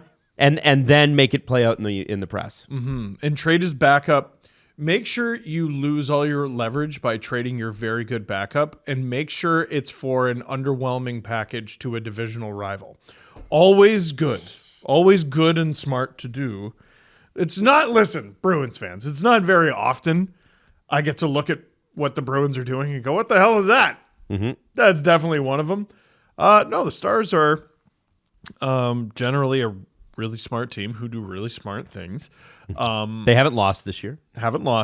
And look at their cap hits. Like, they got a bunch of extremely good players on that team. And there's no cap hit on that team where you're like, oh, that's pretty stupid. Yeah.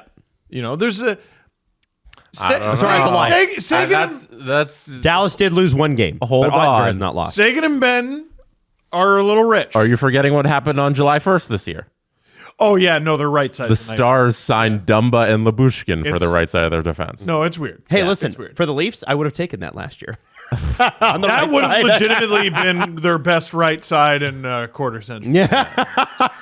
But as you're the Stars, and we expect more of you, like, listen, they're not an infallible team. Yeah, Ben But they're Sagan, 4-1. a little rich, but no, generally, like Robertson at his cap hit, Hintz at his cap hit, Stankoven and Hayes. Yeah, the deals they have are incredible. Yeah, Robertson at 7.75 is a steal. Yeah, and Hintz at 8.45 is a steal. Like, it's really good stuff. And you know what? I don't think he's going to sustain this. But starting a season at a 948 save percentage games, he has no way that's sustained. But this is a guy whose worst season save percentage wise was last year, and it was still a 905, which was about league average because the save percentages have been coming down as the goal scoring has been going up. He's an extremely good goalie. Now, so I just thought I would add that to you. And apologies, Bruce. I know that you deleted that tweet, but again, the internet lasts forever, and I really did need. That's why I screen grabbed the tweet because I'm like, this tweet is not going to stay up. I think the most interesting part about the Ottinger deal is what does this mean for Igor Shesterkin? Because Igor Shesterkin's asking for a whole bunch of money. If the rumors are to be believed, it's that he believes he's the most important piece of the New York Rangers, so that he wants a little over what Panarin is making. And Panarin right now is the top dog who's making 11.5. So Shesterkin wants like 11.6. But we're seeing the top goaltender market come in at the exact same number for everybody, 8.25. And I don't know if is Shesterkin, that's the question everybody's been asking, is Shesterkin $3 million better than Ottinger, Allmark, or Swayman? So here's my argument if I'm him. Because I'm wondering the same thing. I'm like, okay, he's better. He is better. Is he that much better? Right. Okay, so the guys who all signed identical cap hits are dude who's never been a true starter for a sustained period of time.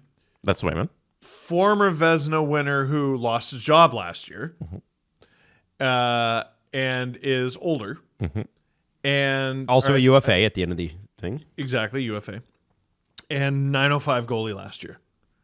I had a 913. I currently have a 921. I am currently Igor Shesterkin. No, my number does not change. And I look at that and I go, okay, so you can. I agree with you. You could probably one way or the other make the argument, yes, he is or no, he isn't, right? Yeah. There are probably ways that you could say, well, value-wise, blah, blah, blah, blah. What I'm going for, if I'm Igor Shesterkin, is what's my value to the New York Rangers? There's definitely that. Because not only am I the best goalie in the league most of the time, but I'm also the only option you have. And so you can gear teams for that. And you know what? He should go make his money. He's earned it. Okay. He was a 932 in 12 games. He was a 916 in 35 games. He was a 935 in 53 games. He was a 916 in 58 games. He was a 913 in 55 games. And right now he's a 921 in 3 games. Dude, this is a wildly consistent goalie. Yeah, I think you pay him. Oh my God. Year in, year out, I should say. He goes on streaks and stuff. But yeah, holy shit. I want to talk about, gentlemen, first off, name the 3 undefeated teams in the league. And by the way, I was wrong. Dallas is not undefeated. Name the 3 of them. Is it still the Flames? 3 undefeated teams. Suck. That means that OTL, by the way, OTL does not count. Undefeated in regulation? No, I mean OTL, like it's a loss. Okay? So we're talking about, so yes, the Flames are one of them. Who haven't? 3 teams with no loss of any kind. Including overtime. Including over. All right. That's what I'm trying to say here. Got it. Flames. Yes. Got it. I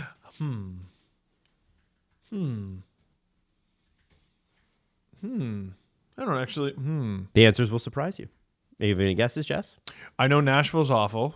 Colorado's awful. Nashville doesn't have a win. Colorado doesn't have a win. Edmonton's awful. Edmonton is They got a win. last, but they got a win. Connor was the 5th Connor to score in an Edmonton game this year. They're getting better. Nice. Florida. No. No. Boston. No, they've lost to Florida. Florida, yeah. Utah?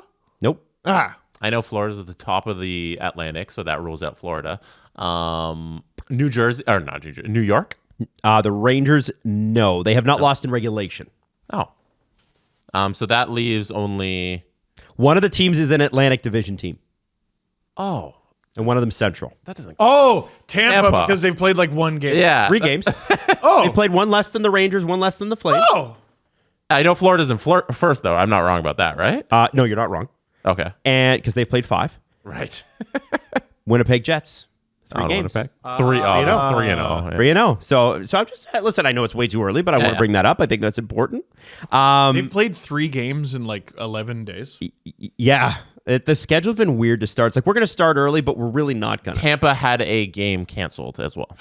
That'll do it. Yeah, the game against That'll do it. Carolina that was supposed to be in Tampa, so they should have played 4 games. That'll do it. I don't want to spend too much time on this, but I do think we have to have our eyes on the Flames as a wagon because they have already decided internally that they are. Are you saying they're a fire wagon? Exactly. Frank Saravalli on Amazon's Around the NHL show last night with Andrew Petrella, where they, it's like NFL Red Zone, but the NHL version of it. Saravalli said that the Flames are already looking for a right shot second line center, and that's without Sharon Govich back. And he said right shot. Right shot. They preferably a right shot centerman. Second liner. That might change the thing I was about to bring up. Well, what were you going to bring up? Just bring it up anyway. I think they prefer it. It doesn't have to be. Shoots left. You know who's a healthy scratch for the Flyers right now is Noah Cates. He shoots left. He had a really good sort of introduction to the NHL in a 16-game cup of coffee, 5 goals, 4 assists, 9 points. Full rookie season, 13 goals, 38 points in 82 games. Last year wasn't nearly as good, 6 goals, 18 points in 59 games. And this year he's only played 1 game. It doesn't seem to be a long-term fit in Philly, but it's a guy I would covet. I think it's interesting. The Flames' numbers didn't look too bad last season when you compare them to some of the other teams. Like their underlying numbers were decent. So this might be real, but also the Flames last year had 3 separate winning streaks of 4 games or more. And where did they finish? Really? So, yeah. We're literally 4 games into their season. Let's pump the brakes here. Steve, they had 3 separate winning streaks of 4 games or more last year. I'm gonna out CJ, but I'm not gonna say what. CJ in the group chat said if the Flames get anywhere near a playoff spot, he will. Blank. I'm gonna leave the blank. You can ask CJ and Julian. He's going to be on the hook for it. I think he is. I will post the DM. Yeah. I will. Now, I want to talk about teams that there are things I want to get to with Frankie that I'm saving, but we want to talk about some teams that are not that great. Okay? The Sabres have said, and this is Kevin Adams' words, they are built to win now. Kevin, shut up. When did he say that? He said that before the season. Okay. And the Sabres currently sit in 27th. It's only 6 games in, but 1-4-1, which is exactly where they were last year at this time. And that's also bad. Yes, that's okay. If you're keeping track, bad. And Matthew Fairburn, who's a reporter for the Athletic for the Sabres, said almost the entire roster is made up of players Adams either drafted, acquired, or signed to a contract extension. Cousins, Thompson, Darling, Power, Samuelson have all been given long-term contracts, and outside of Thompson, none of them is playing up to their cap hit. And so that is a GM I'm keeping my eyes on. Because I told you last episode, I don't know if you guys have seen it yet, the Jack Eichel episode of the Amazon thing, and they have the Kevin Adams press conference, and I'm like, man. I saw it last night, yeah. He does not... And they don't really present it in any other way other than the way it happened. Doesn't look good. It just is not. It is not aged well. I mean, the story is bad. Broadly, like there's a lot of very intricate details to the story, but broadly, he needed a surgery. They wouldn't let him get the surgery he wanted. He demanded a trade. They stripped him of the captaincy. They trade him. He gets the surgery. He wins a cup. And is still playing great. Number 1 center. Broadly, it makes the Sabres look terrible. Yes. Now, another team I'd like to move on to, and I want to go quick on some of these because Detroit and Colorado I'm going to save for Frankie because they're kind of free spaces. Sure. Sorry, not Detroit and Colorado. Colorado and Nashville I want to save for Frankie. But there are 3 teams that have played 4 games and have not scored 10 goals. Detroit is the free space. Ooh. What are the other 2? Justin Hall had a really sick assist, too. Have not scored 10 goals. Any guesses, guys? I don't think Colorado's in there. I'll give you a guess. I'll give you a little hint. One of them is expected to be bad. One of them is expected to be one of the best teams, if not the best team in their division. Schville? I'm surprised. It's Schville. Oh, yeah, because Stamkos doesn't have a point yet. And who else can't score, but they're expected to be bad? Stamkos doesn't have a point? I don't think so. He doesn't have a goal. Marchessault got his first goal last night. Yeah. And they're expected to be bad? Sharks? The Sharks. Yeah, so Detroit. Now... Wow, no points, -3 Stamkos. I think to me, that's a team that's like adjusting to new people and they'll figure it out. Unless the second. Book another YouTube trip, whatever it is you need to do. They'll figure it out. Well, you got to Man. book the trip and then cancel it. That's right. Yeah, Adam. you can't go on the trip. Have you? So wait, you have seen? Oh man, I the just got Amazon- absolutely destroyed by that. Dude, Yeah. they But I'm put still- so much emphasis on you too. I will still stand behind what I said, which is it shouldn't take that, but it did. You're like, this had nothing to do with it in the documentary. It had everything, to do with it. They should have used that. I will own that take. They should have used that in the show. Oh, they should have for sure. Oh, what does it matter? It matters like mattered to our everything. lifeblood. They almost didn't lose for the rest of the season. Like, The episode was Until they made the playoffs. fuck Adam. Yeah. Adam, you big stupid idiot. SS By fuck Amazon. But going in our season previews, Detroit had 7 goalies under NHL contract. They lost Reimer. Husso went on waivers, is still part of the quote-unquote goaltender rotation that Derek Lalonde is running. If they Jack started Campbell is in the program. if they started 7 goalies at once, could this crisis in goal be averted? It's possible. The goaltending and the defense, insanely bad for Detroit. Insanely bad. Can't move guys, except for Moritz Seider, who can do anything. Like, It's a pretty thin group. Talbot Lyon should be fine. Like, as a 2 dudes tandem. I don't understand what they're doing. And the next thing... like- oh, Jess, did you... no, and Alex Lyon has been like decent. He's got a 929. That's okay. There's such a Not a lot played, but it's been okay. what do we always say the worst teams in the NHL are? What are you? What are you? What's your identity? I don't know what the Red Wings are. And I haven't for several years. Like, they're a collection of decent players. Like, I don't look at them and go, "Oh, that's garbage," or "That's garbage," or like any more than most teams in the league. They're just sort of there, and they need an identity. I think the teams you just ran through, plus if you throw in the LA Kings, I think you have 3 situations where if these teams don't make the playoffs, there's a really good case that neither of these general managers should keep their jobs. If Buffalo misses, Kevin Adams should probably be gone. If Detroit misses, Yzerman, you've had a long How do you time. handle that, though? He's a legend in Detroit. If we're just talking about performance, like it's been go time for a while now, and you've been in Little Caesars and you've never hosted a playoff game ever. Is he president and GM? Like, could you kick him upstairs? I think you have to. Oh, that's interesting. Yeah. Well, like, Give him the big boy role. Colorado, Bigger boy role. who's had way more success. Sakic was promoted or kicked upstairs or however you want to look at it. I'm going to go with promoted on account of he won a cup. But he's the president now, no longer the GM. It's Chris McFarland. Right. And I think that's more become the norm. I feel like the president role is closer to the GM role of 15 years ago these days. It seems like the president makes a lot of those higher level decisions and the GM kind of runs the day to day. So if he gets that promotion, like I feel like he's still running the show. So I don't know how that's going to play out. But and then the third one is the LA Kings, where Rob Blake, like if this thing is a disaster, like he definitely doesn't deserve to keep his Don't job. underestimate the Mark Bergevin effect on that front office, man.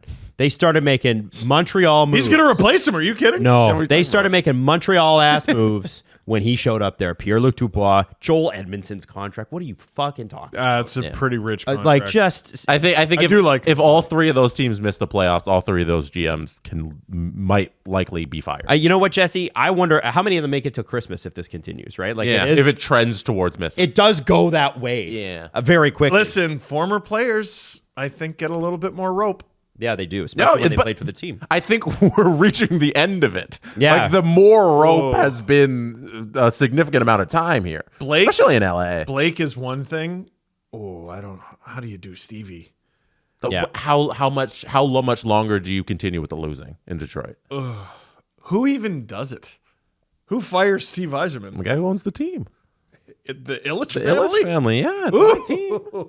Yeah. Like, I don't even want to cross that bridge. I think you're closer to the correct answer, where it's like you just move them out of that position, you give them something even more or something adjacent. But I don't know. I feel like they did that to Dale Talon years ago. Like, yeah, you don't necessarily gotta fire him, but he can't do the job anymore. No, I like. You know what I'm I mean? very unsatisfied with how this little run here in Detroit has been. I've expected them to take another step here for like 3 years, and there's no next step. And I have purgatory. Like, Yeah, I don't understand what This they're is doing. this is the worst place you can be as an NHL franchise, where you're not bad enough to tank, but you're not good enough to make the playoffs. Yeah. It's disaster. And if everybody gets healthy and they start winning, this can all go away. Yeah, that is it's totally. perfectly fine. Like, none of this is a conversation if you win games. But if, as Steve said, the Leafs power play went 0 for 10. We're way too early. So we're to get, like, when Frankie's on, we're going to do way too early reactions. Mm-hmm. But we start to get around game 10 and it's looking a little like this. You got 2-3 wins. Yeah, but okay, Adam, there's 32 teams in this league. And you said if they get healthy, there's 25 teams in this league who could conceivably make the playoffs. Yeah. If everything goes their way. Yeah. Like, there's only a few where you're like, That's a lot. Everything went right, you'd still suck. Yeah. Like, San Jose. there's just every team has a shot, and like this hope and a prayer strategy isn't doing it. The 15-16 season, 8 seasons last time the Detroit Red Wings made the playoffs. Mike Babcock was still the coach. And Was Lidstrom still playing? Oh, no. No, 15-16? Yeah, no, I don't think Oh, Babcock okay, never was mind. there. I'm wrong. Yeah. The other guy, Blashill. Pittsburgh is the last team I want to talk about before we get to Frankie. And the headline this morning from Josh Yohe, yes, he does work there, Steve, is Penguins need to move on from Tristan Jarry. Mm-hmm. Who could have seen this coming? Was Yohi the reporter who I think he said another unprofessional performance from Tristan Jarry. Well, And let I me went, run you. Whoa! Let me run you through the article today. Okay. First paragraph. The Tristan Jarry era in Pittsburgh theoretically has at least 4 seasons remaining because that's what his contract says. Good Lord. That contract, however, was a bad idea. It would also be a bad idea for Jarry to stand between the Penguins' pipes anytime soon. And then he goes in and he drops some facts. So you ready for these facts? Gravy. Jarry's save percentage this season is .333. Jarry's GAA this season is 5.47. He has allowed 12 goals in fewer than 7 periods. He has allowed the opposition to score on the first shot of the game in 2 of his 3 appearances this year. He's not even the worst goalie in the NHL. He's been yanked in 3 of his past 6 starts at home, PBG Paints. He has been pulled in 4 of the last 17 outings. In his past 17 outings, his save percentage is .867. His save percentage is under .900 in each of his past 8 appearances. His goals against averages and save percentages since 2021-2022 are as follows. And then he goes through them all. Not good. They look okay, but they're not great. And then he goes, he lost his job to Alex Nedeljkovic last season, and then the Penguins went on a tear, which we talked about a lot. The Penguins are 6-9-2 in his last 17 appearances. The Penguins have never won a playoff series with Jarry as their goaltender and have failed to qualify for the playoffs in the past 2 seasons. Jarry was statistically outplayed by Casey DeSmith, Alex Nedeljkovic, and now Joel Blomqvist, admittedly small sample size in recent seasons. Now, you talk about the professionalism. Okay. He mentions that too. I was confused by that. A perceived lack of professionalism has followed Jarry for a decade. The perception reared its ugly head again in the first period against Buffalo when Jarry strolled behind the net to retrieve a puck, looked one way and then another before Tage Thompson stripped him of the puck. Jarry didn't show much urgency in returning to the vacant net, and Thompson beat him there. That kind of movement can lose a hockey team. The Penguins will say all the right things, of course, but it's painfully evident they're more confident in playing in front of the guy with 3 games of NHL experience. So there's a lot of whispers, and like this is something I would need more insight from maybe Josh, but someone who knows the Penguins a little bit better. When they ditched Matt Murray for Tristan Jarry, there was an air of they weren't terribly shy about it. Yeah. And the impression I got was Matt Murray knew he wasn't wanted there. And I wonder if Tristan Jarry is going through the same thing. Well, and I look at that and I go, I don't know if it's the style that Sullivan has them playing. I would imagine that confidence is playing into this. But Tristan Jarry does have real talent. He's an NHL goaltender, but he did lose their trust last season, and he has not gained it back yet. Yeah, the playoff series thing, like the Penguins haven't won a series in a while. Lost and all that is they should have. Like there were a few of those years. There was one against the Islanders. He was so bad so bad, and they should have come away with that series and didn't. So he ends it kind of here. He said the numbers are atrocious. His body language is even worse, and it's not like the Penguins are without capable replacements. I think Nedeljkovic is ready to play. He said his contract is likely unmovable. That's not on Jari. That's on Kyle Dubas. But the Penguins front office and boss and his staff are not powerless. They could put him on waivers, send him to Wilkes-Barre, where he can work on his game. His cap hit in that circumstance would be reduced by $1.15 million, giving the Penguins some flexibility while Ned and Blomqvist run the show. If necessary, they can buy him out next summer. And one thing I will say about Kyle Dubas is I criticized the signing when it happened. I thought that was crazy and lunacy, and the Graves deal also didn't work out. Yep. And both of those deals, along with the Carlson trade, handicapped them this summer because they could not go out and do anything on July 1st because they were, strong. They got Kevin Hayes. Mm-hmm. They got rid of Riley Smith. They had to bargain bin shop. Yeah, but one thing I will say about Kyle is that when he is ready to move on with guys, and you can make the argument he doesn't waste time. Yeah, he believes. I would argue that oftentimes he believes in the wrong guys. Mm-hmm. But when he loves you, he loves you. When he's done, he finds a way. Yep. And I'm thinking specifically of the Nick Ritchie move. Remember when Nick Ritchie was signed for $2.5 million, and they're like, "Yep, bye." Mm-hmm. Patrick Marleau, they paid a lot to get rid of him, but they did get rid of him. Full cap. Oh, hey, we didn't say they were good. We didn't say the moves were good, but they did them. So I look at this, and there's already an article in the Athletic about potential should the Avs go after John Gibson, which is hilarious. They should go after a goalie with a heart. Why not? Like any goalie with a pulse. Why not? Jari is a guy that can play in the NHL and has been a starter and should be a starter. I look at a guy like Jari and I look at a team like Pittsburgh and go, could the Avalanche work something out there? So what do you think? Like a Jari Georgiev swap? And Pittsburgh retains on Jari? I never thought we'd get here with Jari, but like... He needs a change of scenery. This is a goalie, man. This is an NHL goalie. Could you somehow make a Merzlikins deal work? A Husso deal? I know, Merzlikins? I know. I need to know if he can play. Dude, but if like at the NHL level. If he's this bad, there's 4 more years. That's crazy. That's devastating. That's... You can't get rid of it. But you're going to have to flop... You're going to have to flip bad for bad. Oh, it's like project for project. Project for project. But I look at Tristan Jarry, and I go better than that. Yeah, and I think Georgiev's better than Merzlikins too. As bad as Forgiev, as they're calling him. I don't know. Georgiev's not this bad. No. I know what Avalanche fans think of him. He's had a horrible start to the season. If he were this bad, he wouldn't have won like over 40 games or whatever it was. That's what I'm saying. I wonder if you're going to do the John Gibson talk, why not Tristan Jarry? 30 years old, 4 more years. If his salary's cut in half, it's $2.5 million. I do know Dubas kicked tires on John Gibson when he was with the Leafs. I do know that. So maybe a Jarry Gibson swap? It's entirely possible. Why not? Why not? Anyway, just something to think. Jesse, any thoughts? I don't think it's reasonable for the Pittsburgh Penguins to retain salary on Tristan Jarry if he's not good enough to play NHL hockey.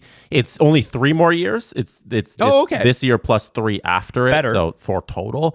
But if the first thing you got to do is send him down to the American Hockey League and hope somebody claims him, and then that's just out of your hands. And then I think you get to a point where if he's unplayable, you buy him out because I don't know if there's a trade candidate. I'm not retaining on Tristan Jarry if he can't play. Like I'm not going to have that on. I'm not going to have that on my books. No. Okay. So you'd rather have him on the books at $1 million reduced then?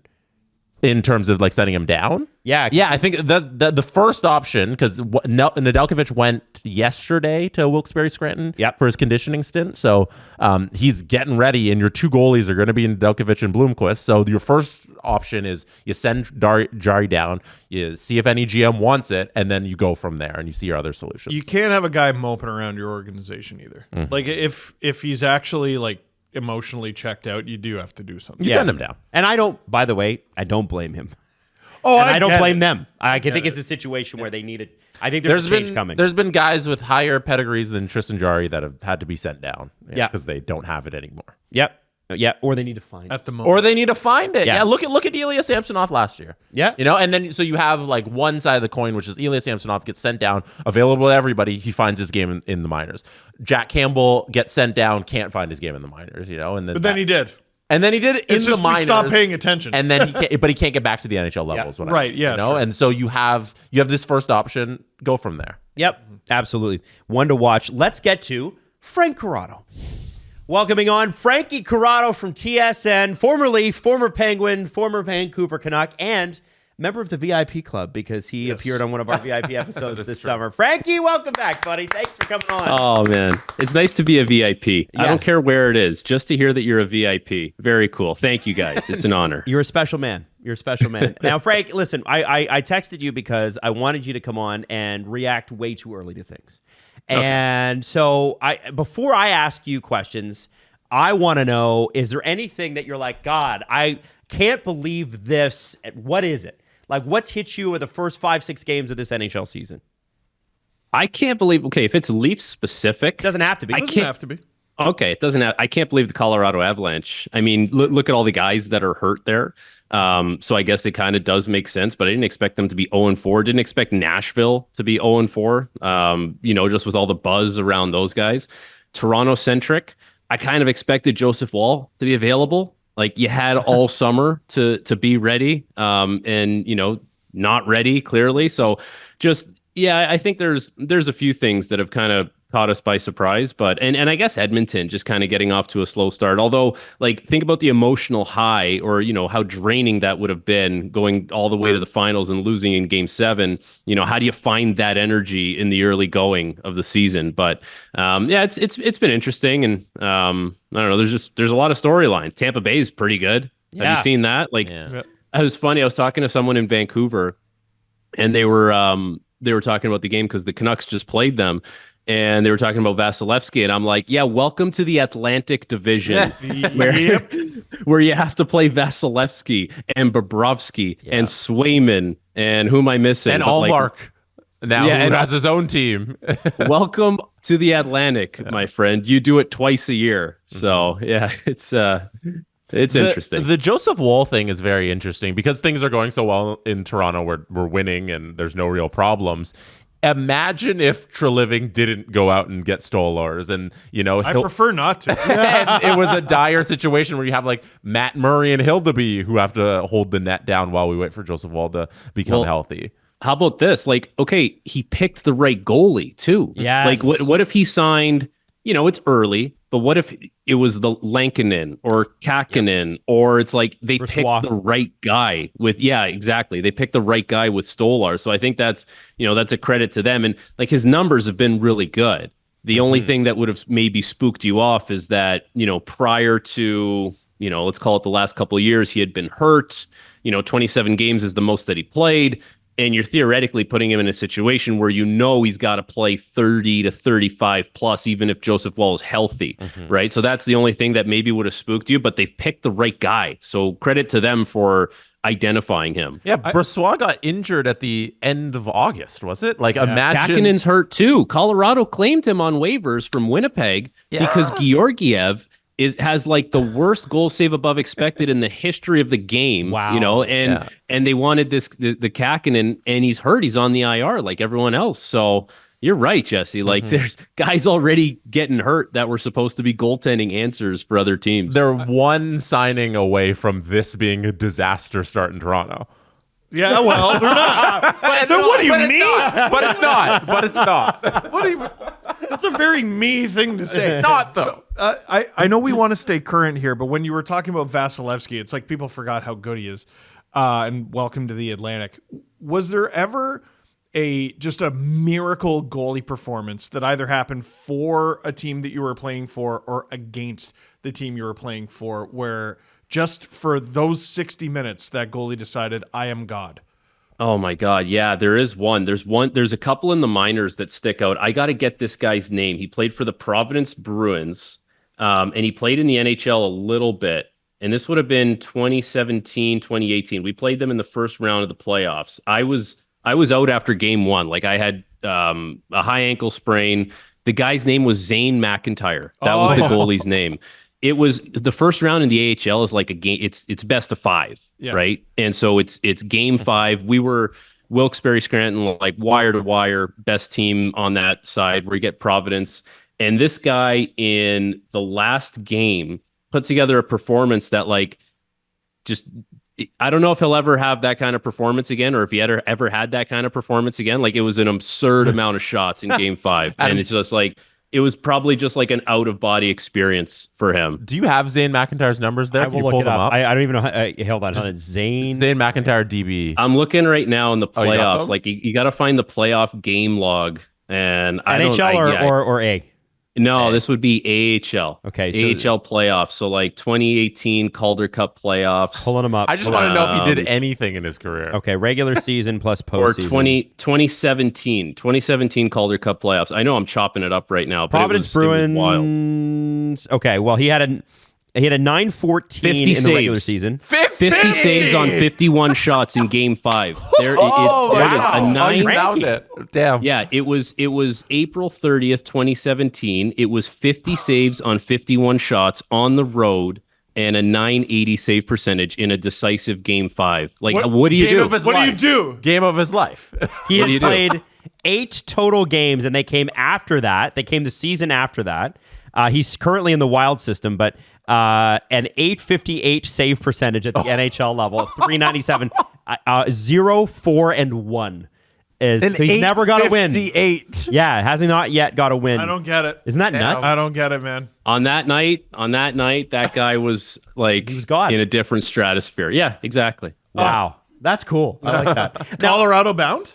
Maybe. Could be. Now, Could be. Frankie, I brought up the bad side of the Pittsburgh Penguins, which is the goaltending, Tristan Jarry and all that. So we've kind of talked about that on the show. I want to talk about the good side, which is Gino passing. You got the 500 goals, you got the 1,300 points, and Crosby he is 1,600? Oh yeah, Crosby got 1,600. But I want to talk about Gino because Gino's leading the league in points along with their Temi Panarin right now. And you played with Gino. What's the guy like to play with? It's a great question because I was not like exactly established there in Pittsburgh. Like I would get called up, I would hang around for a couple weeks, maybe play a game, maybe not, go back to Wilkes-Barre, come back. So like, I don't even think he really knew my name or anything like that. We were just kind of like teammates in law at that point. I like that. But Good to see you again, Franklin. I don't even think it was that. It was, but like, so good with his stick. Like this is what always freaked me out in practice. Like you kind of think you have him and it almost looks casual and it's like bang bang and he got through you, or like he made this slick little pass. Like he was so good at like making it seem like maybe he had let his guard down a little bit or it looked casual, and then it just in a second it was like, whoa, I did not see that coming. Like very, very elusive, very slippery that way. He's an interesting guy because like he's interesting in the room. Like he's upbeat. Like he's always kind of wanting to be in whatever joke is being said or whatever. And there's obviously, at the card table, he would hang around with some of those guys, and he would always be one of the loudest guys there. But yeah, like I kind of think, it's funny now watching him do what he's doing. Remember when they did the top 100 players? Correct me if I'm wrong. He's not in that. He was not in the top 100 players. Yeah. And I think he made the joke. He's like, yeah, it was actually 101. And here he is at age like, what is he, 37 now, and he's turning back the clock. He looks good. Like he looks like he's got a half step more than he had last year, which is great news for the Penguins because they need him. He played a full 82 last year, had 67 points. He's played 5 this year. He has 11. That's a big jump. I was trying to look it up. He has 500 goals. Did you assist on any of them? No, I don't think I got an assist with the Penguins. Maybe in practice, but even then, I don't know. Yeah, it is. It's funny though. It's funny. Like he could drive. I think he's so good, right? Mm-hmm. But I think he could drive that coach crazy at times. Like Sully is so regimented and detail oriented, and Malkin's free flowing, right? Like I said, like can look casual at times and then really turns it on. And so I think I would imagine there have been a few gray hairs on Sully's head over the years, but you have to take the good with the bad. Like the guy, you guys won 2 Stanley Cups together, and let me ask you this, and this would be like you'd have to go down memory lane here. Number 1 center, number 2 center, two-headed monster. where would Crosby and Malkin rank on that all-time in the NHL as far as the best 1-2 punch two-headed monster? Well, you have Gretzky, Messier, Messier, right? I would think because it was Ted Lindsay a center or was he a winger? Because I think how You're going back that far, eh? Well, This is the thing. Well, and then you got to go back to like the 70s Canadians. Yes. Right? Like there's Islanders, the Islanders. early 80s Islanders, yeah. I would Exactly, yeah. But I think there's like, if you're a hockey historian, that's a very interesting argument. And it's going to be subjective, different eras and all that stuff. But like, as far as the modern era goes, have we ever seen a better two-headed monster than that? Like McDavid, a 1-2 punch? Draisaitl. McDavid, Draisaitl. Yeah. And that hasn't played out. They got to haven't win. had as much time. They got to win. They gotta you know? win. They haven't You won, got 3 right? cups with Crosby and Malkin. You know, it's not really Yeah. comparable. They also Crosby Malkin have been 1 and 2 more often, or for a bigger percentage of their career than McDavid, Draisaitl, like because they played together a lot, Yeah. right? So oh boy, they're definitely top 10, likely top 5, possibly Yeah, likely top top 5. It would have Yeah. to be top 5. I would think Yeah, so. they're stupid good. and 3 Frankie, cups together, all those individual awards, and like, you know, Sid's still doing it, Gino's still doing it. I know they're not like, team's not a contender, but I mean, so far the early returns on Gino this year looks really good. Yeah, not a contender. Don't tell them that though. The NHL did release a list of every player who assisted on Yevgeny Malkin's 500 career goals. It's 113 players, and I can confirm you are not. Yeah. So Frankie, Yeah. you played a lot with Tristan Jarry as he was coming up. I'm actually looking at this team. There's a lot of good players on this team. Greg McKegg, Kostopoulos, Sestito was on this team. Daniel Sprong, Teddy Bluger. Lots of names that made. Casey DeSmith was on that team as well, or several years of it. What do you think's going on with Tristan? Because obviously there's been a lot of conversations. He's a very laid back guy. Some people call it unprofessional. They're saying the body language is off. What are your thoughts there? Because it seems to be, since that Islanders game last season where he lost his starting job, it's been a disaster. He's very talented. Like there's no denying the talent that he has. And he's had that right from, you know, he was an Edmonton Oil King. I think they either went to the Memorial Cup or won the Memorial Cup. Like good, like a lot of talent. When he was in the minors, the biggest thing he had to work on was like practicing well and practice habits. Like a 10:30 a.m. practice, like Jars wouldn't wake up necessarily until 11.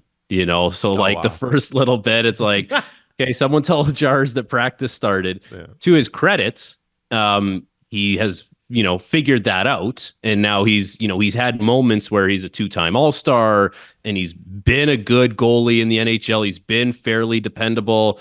It's just, for whatever reason, like the variance in his game has been so Jekyll and Hyde. And that's the $1 million question right now when it comes to goaltenders and signing these guys long term and giving them, you know, all this money. It's like, can you get the Jekyll and Hyde goalie, or are you going to get a very consistent performance? So, I think, you know, in Jars' defense, there have been years where the Penguins haven't been as defensively stout as they were, and they were like a good team, you know, like that kind of fell behind. And so, you know, the game in the goaltender's point of view kind of falls off with that. It's, you know, you would have to get more of a peek behind the curtain, but I think the thing that stuck with me is that he got more professional as time went on, because he would have not been a Pittsburgh Penguins starting goaltender if he didn't. Like Mike Sullivan is very like rigid, matter of fact, like you gotta, you know, you have to come to play, be professional, all that kind of stuff. Like Jarry would never have gotten himself there if he didn't iron those things out. And now I think he's just kind of dealing with the world of the NHL being a goaltender. If you're not the top 5 to 7 guys, where it's a little bit up and down. Wow. It's fascinating. Now, is there anything, I want to talk Avs and I want to talk Preds in a sec here, guys, but is there anything, Frankie, that you were like, man, I was so right about that before the season started, right? And now, again, we're 5 games in. This is way too early reaction. That's what the damn segment's called. So everybody but you're like, right out of the gate. Do we have enough time to talk about that list? I mean, it must be huge. Sure? It must be an enormous list.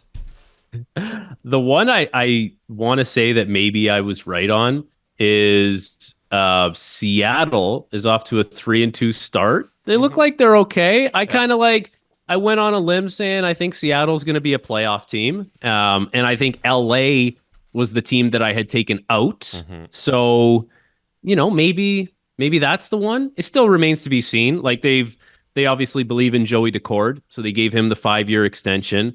The Chandler Stevenson thing is interesting because a lot of people hate on that contract, but he's going to be really important to that team because look down the middle of the ice. It's Matty Beniers, it's Shane Wright. Like they need someone who can do a little of that grunt work and eat some of those matchups, like who can take on an Eichel or take on a JT Miller or McDavid. You try your best against McDavid, right? But they needed someone who could eat some of those greasy matchups, and so that's important. Having someone who's more of a puck mover on the back end.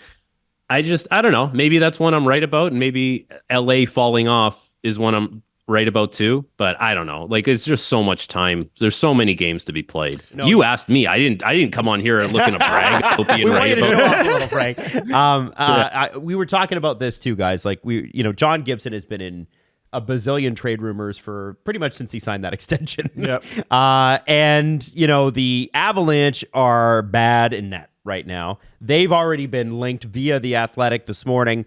Potentially, does this make sense? Whatever. If you're the Avalanche, you've got Nichushkin in the substance program, and he's in recovery, and so he's still at level 3, not available to come back. You've got Landeskog who might come back, but you're not sure. So you're kind of hamstrung by do you make a move like John Gibson now or this season, or do you just go, we're going to have to play it out the way it is, and it is what it is? Well, I think at some point, like you have to contemplate it, and I would imagine you start to kind of test the marketplace. But the thing is, like, it's so early. I'm sure Anaheim doesn't even really know what they want to do yet. Like, no one's going to throw you a lifeline and just say, here, have our starting goalie. Like, all the moves that were available to be made were kind of made, and they tried to do one. They did the Kakkonen thing on waivers, and that he was on the IR as far as I checked yesterday. Like I was looking at Colorado and some of the other teams this morning. Their expected goals versus expected goals against, they're actually in a good spot. They're just, the goaltending is so bad, and that's with Landeskog out, although I don't think you could count on him playing. No Nichushkin, no Lehkonen, no Drouin, no Devon Taves. Miles Wood was day-to-day. Like, take away that, in any other team in the NHL, you're going to get the exact same result. But if the goalie can even play average, like if he could just play average or maybe just slightly below average, they will put together wins. Like, it's just, I can't believe the goalie's as bad as he's played. Like, I don't think he's that bad of a goalie. What is it like? You don't need to name anybody, but I know you've played on lots of teams with lots of different goalies. What's it like in the room when the goalie's just not giving you a shot? You hope the other guy plays. You're like, that's all. Okay. It's not something. It's not something you're gonna like openly talk about. Like, there's not like a huge dialogue about it because you obviously, like, the guy feels terrible that he can't play. He wants to stop the puck. You want him to stop the puck. Everyone wants to win. So like, you have this feeling that like the guy's just working through something and he's going to find it. And as long as the guy, shows up to practice and puts in a good effort and is trying there, like, you can kind of see that like the guy cares enough. So, at the end of the day, like, guys want to hold each other accountable. Sure. Guys are demanding with themselves. So I'm sure they're demanding with others. That's all acceptable. But if you can, like, guys have a heart at the end of the day. If you can see a guy is like working through something, like you can kind of understand it. So you just try and be a good teammate, talk to the guy when you can, let him know, like, I don't know, hey, it's all good, buddy. Like, move on to the next one. And we'll try and get that one back for you. Like, there's not much you can do really as a player. And this happens, like, goalies go through it, and like, you have to be a good teammate about it. I think that's the best way to try and I don't know. That's the best way to go around it if you're a player on the team. There's a clip going around recently of Sidney Crosby that I absolutely love, and somebody made a mistake around the net, and it led to a goal for the Penguins. And he's sitting on the bench, and all the guys are giving it to the guy who made the mistake. And Crosby looks over and he goes down the bench. He's like, "Quit it, guys. I think he knows." And in that moment, the guy who made the mistake knows he fucked up. He doesn't need to hear it from his teammates. And Crosby's like, "Shut up." Like he knows he made a mistake. He's going to try harder next time. And I feel like if you're a professional athlete and you're playing bad, you know. Like, you don't need your teammates to ever put you down. You know, there's enough information out there that you know how you're playing. So I feel like that's so true. You know, you do know. And if you want to hide from it, you're not going to get better as a player. The other thing that kind of comes to mind with that is that, like, the quicker guys can flush things, generally, like the better they are for it. Like, there's some guys, they go out there, they make big mistakes every once in a while, and you know what? It's like, yeah, forget it, it's over. And then they put together, you know, another 20 minutes of like stellar hockey. Like, you know, everyone goes through it at some point, but the guys that don't dwell on it, those are the guys that seem to have more success. And like, you don't need your teammates telling you, hey, you messed up. Yeah, I know I messed up. If you see the guy is, you know, if he's, I don't know, if he doesn't practice hard, if he doesn't get in the gym, if he's lazy, if you see all those bad habits, that's when you kind of have the green light to say, like, okay, all this other stuff is affecting what you do on the ice, and now that's affecting our team. But if the guy is putting together a good effort and you can see it, and he's a good teammate and he makes a mistake, okay, we all make mistakes. You don't need to pile on. Like, this is the way I would describe it when you make a mistake in the NHL. It's like, I've done this, pizza, or missed assignment in front, goal goes in, -1, goal horn goes off. There's 20,000 people in the arena, and it feels like it's just closing in on you. And it's just like every person and every camera is on you, and it's your fault. And then it's like this squeezing. And then you have to go back to the bench, and you have to find a way to just do this and decompress it. Take a few deep breaths, because you still have the whole game to play, and you have to be good for your teammates. Like, yeah, you know when you messed up. That brings me to the moment we led the show with today, Frankie, which is Craig Berube telling the Leafs midway through the third period the other night to wake the fuck up. And what, you know, we talked about sort of the culture shift, because, you know, Sheldon Keefe might go the route of, okay, guys, let's calm down. We can figure this out. I'm going to ask you to bring your intensity up. Craig Berube was like, gain the offensive zone. Let's go hunting. Wake the fuck up. And so let me ask you, as a player, as a player analyst, how do you react to that? And then my follow-up to that will be, who's the scariest yeller you ever played for? And did anyone ever strike the fear of God in you? Because it felt a little like that with Berube.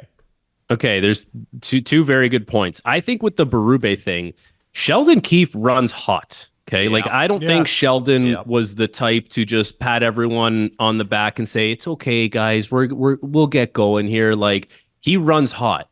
The difference, I think, with that interaction in Berube and maybe what Sheldon may have done is that Sheldon may have let it run its course a little longer to see if the guys can figure it out, and then, like, he would step in and he would call the timeout, or he would use the TV timeout to blast his team.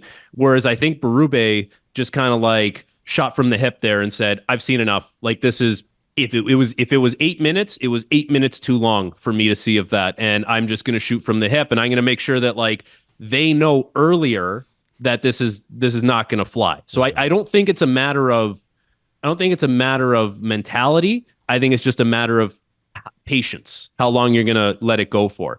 As far as, like, scariest coaching tirades, like, there's a Torts one that we had in Detroit at the Joe Louis Arena that's, like, should be in the Hall of Fame of tirades. Oh yeah, really? Yeah, that was a wild scene. I forgot Torts was your coach in Vancouver. I forgot that. Yeah. So we were at the Joe, and, like, I can't tell you what was said, obviously, but let's just say, like, there was a Hall of Fame of coach tirades. This would be, like, first ballot. And then I had a coach in junior, awesome guy. I'm pretty sure he's with Calgary's farm team. His name is Trent Cull. Great coach, really demanding of guys. So, you know, the big orange Gatorade coolers, Yeah, right? So we were playing, God, I hope he doesn't get mad at me for telling this story, but we were playing in Saginaw and we had a terrible period. I'm pretty sure it was the first period, and it was like 3 or 4 games into the year, and we were just awful. And like, he was the new coach, and he came in and he just tore a strip off the wall in there. Mm-hmm. And as it was ending, he went to like throw the big orange Gatorade cooler, but didn't take into account that it was full. And so like, as he went to like lift it, you could see like within a split second, he realized that like it's full. And in order to throw this thing, like he's going to need a little more juice.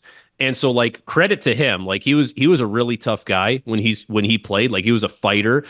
He like, you could see that he was like going to drop it. And then like was like, no, I cannot look weak in front of these guys after everything that just went, and just threw this thing. And I'm like, that is like superhuman dad strength on this guy. And we all just, he left the room, and I think we all collectively kind of looked at each other and said, like, this guy means business, and we better get our shit together. I'm surprised he didn't like tear his pec. No, his back. Yeah. Or Dude, something. I'm sure he went to the trainer on the bench after and was like, hey, by the way, you have any Advil? Oh yeah. It takes 2 football players to carry that thing to dump it on the coach at the end of the Super Bowl. Yeah. Like, that's a heavy item. I think I got my point across, but I herniated my disc. Yeah. I gotta say, so I'm looking at his stats, Frank. You're absolutely right. This is a guy who, in the AHL and IHL, when it existed, regularly got over 150, and for 3 seasons in a row, got over 200 penalty minutes a year. Oh, he's tough as nails and a great guy. We all of us really enjoyed playing for him, but that was we'll see if he texts me. That would be Wranglers head coach last year, and I think this year too. That's Trent Cull. So that's very cool. What a great story. By the way, what is it about Torts? Just briefly, and I'm not asking you to tell us what he said. We can't take up too much of Frankie's. I know. What is it about Torts that you're like, shit, as a player, like even as a grown man, this guy freaks me out? It's a good question, because he's not the tallest in stature, but he's just very stern. Like he looks at you right in the eyes, and it's like he's looking right through your soul, and he's very matter of fact, and like it's good. It's both positively and negatively, right? Because when he talks to you about something that's like positive, or maybe it's not even hockey, talking about family, friends, all that stuff, you can feel it. Like you can feel the emotion, but then you can also feel the emotion when it's negative as well. And I think that's where that feeling comes from that you're talking about, where it's like, okay, I got message sent. Got the message here. Yes. Yeah. Well, listen, Frankie, we love you. Thank you for coming on today. We really appreciate it as always, because your insights and your stories are amazing. And we also know that you're balancing doing color for how many markets this year? I think Montreal, Winnipeg, Toronto. Do I have that right? So I'll do color for Montreal, and then I'll do panels for some combination of Montreal, Ottawa, Winnipeg, and some Leafs along the way, and some Sports Center, and and radio on top of that too. So we just and also father of young twins. So we really appreciate your time, buddy, and it's always great to see you. And one day when the kids are a little bit older, we'd love to have you into the studio, but that's probably not possible right now. No, at some point I'll get down there. Been meaning to get down there and see you guys. So thank you for having me on. Appreciate it. The Steve Dangle Podcast. Follow the guys on Twitter at Steve_Dangle, at Adam WYLDE, and at Jesse Blake. Connection complete.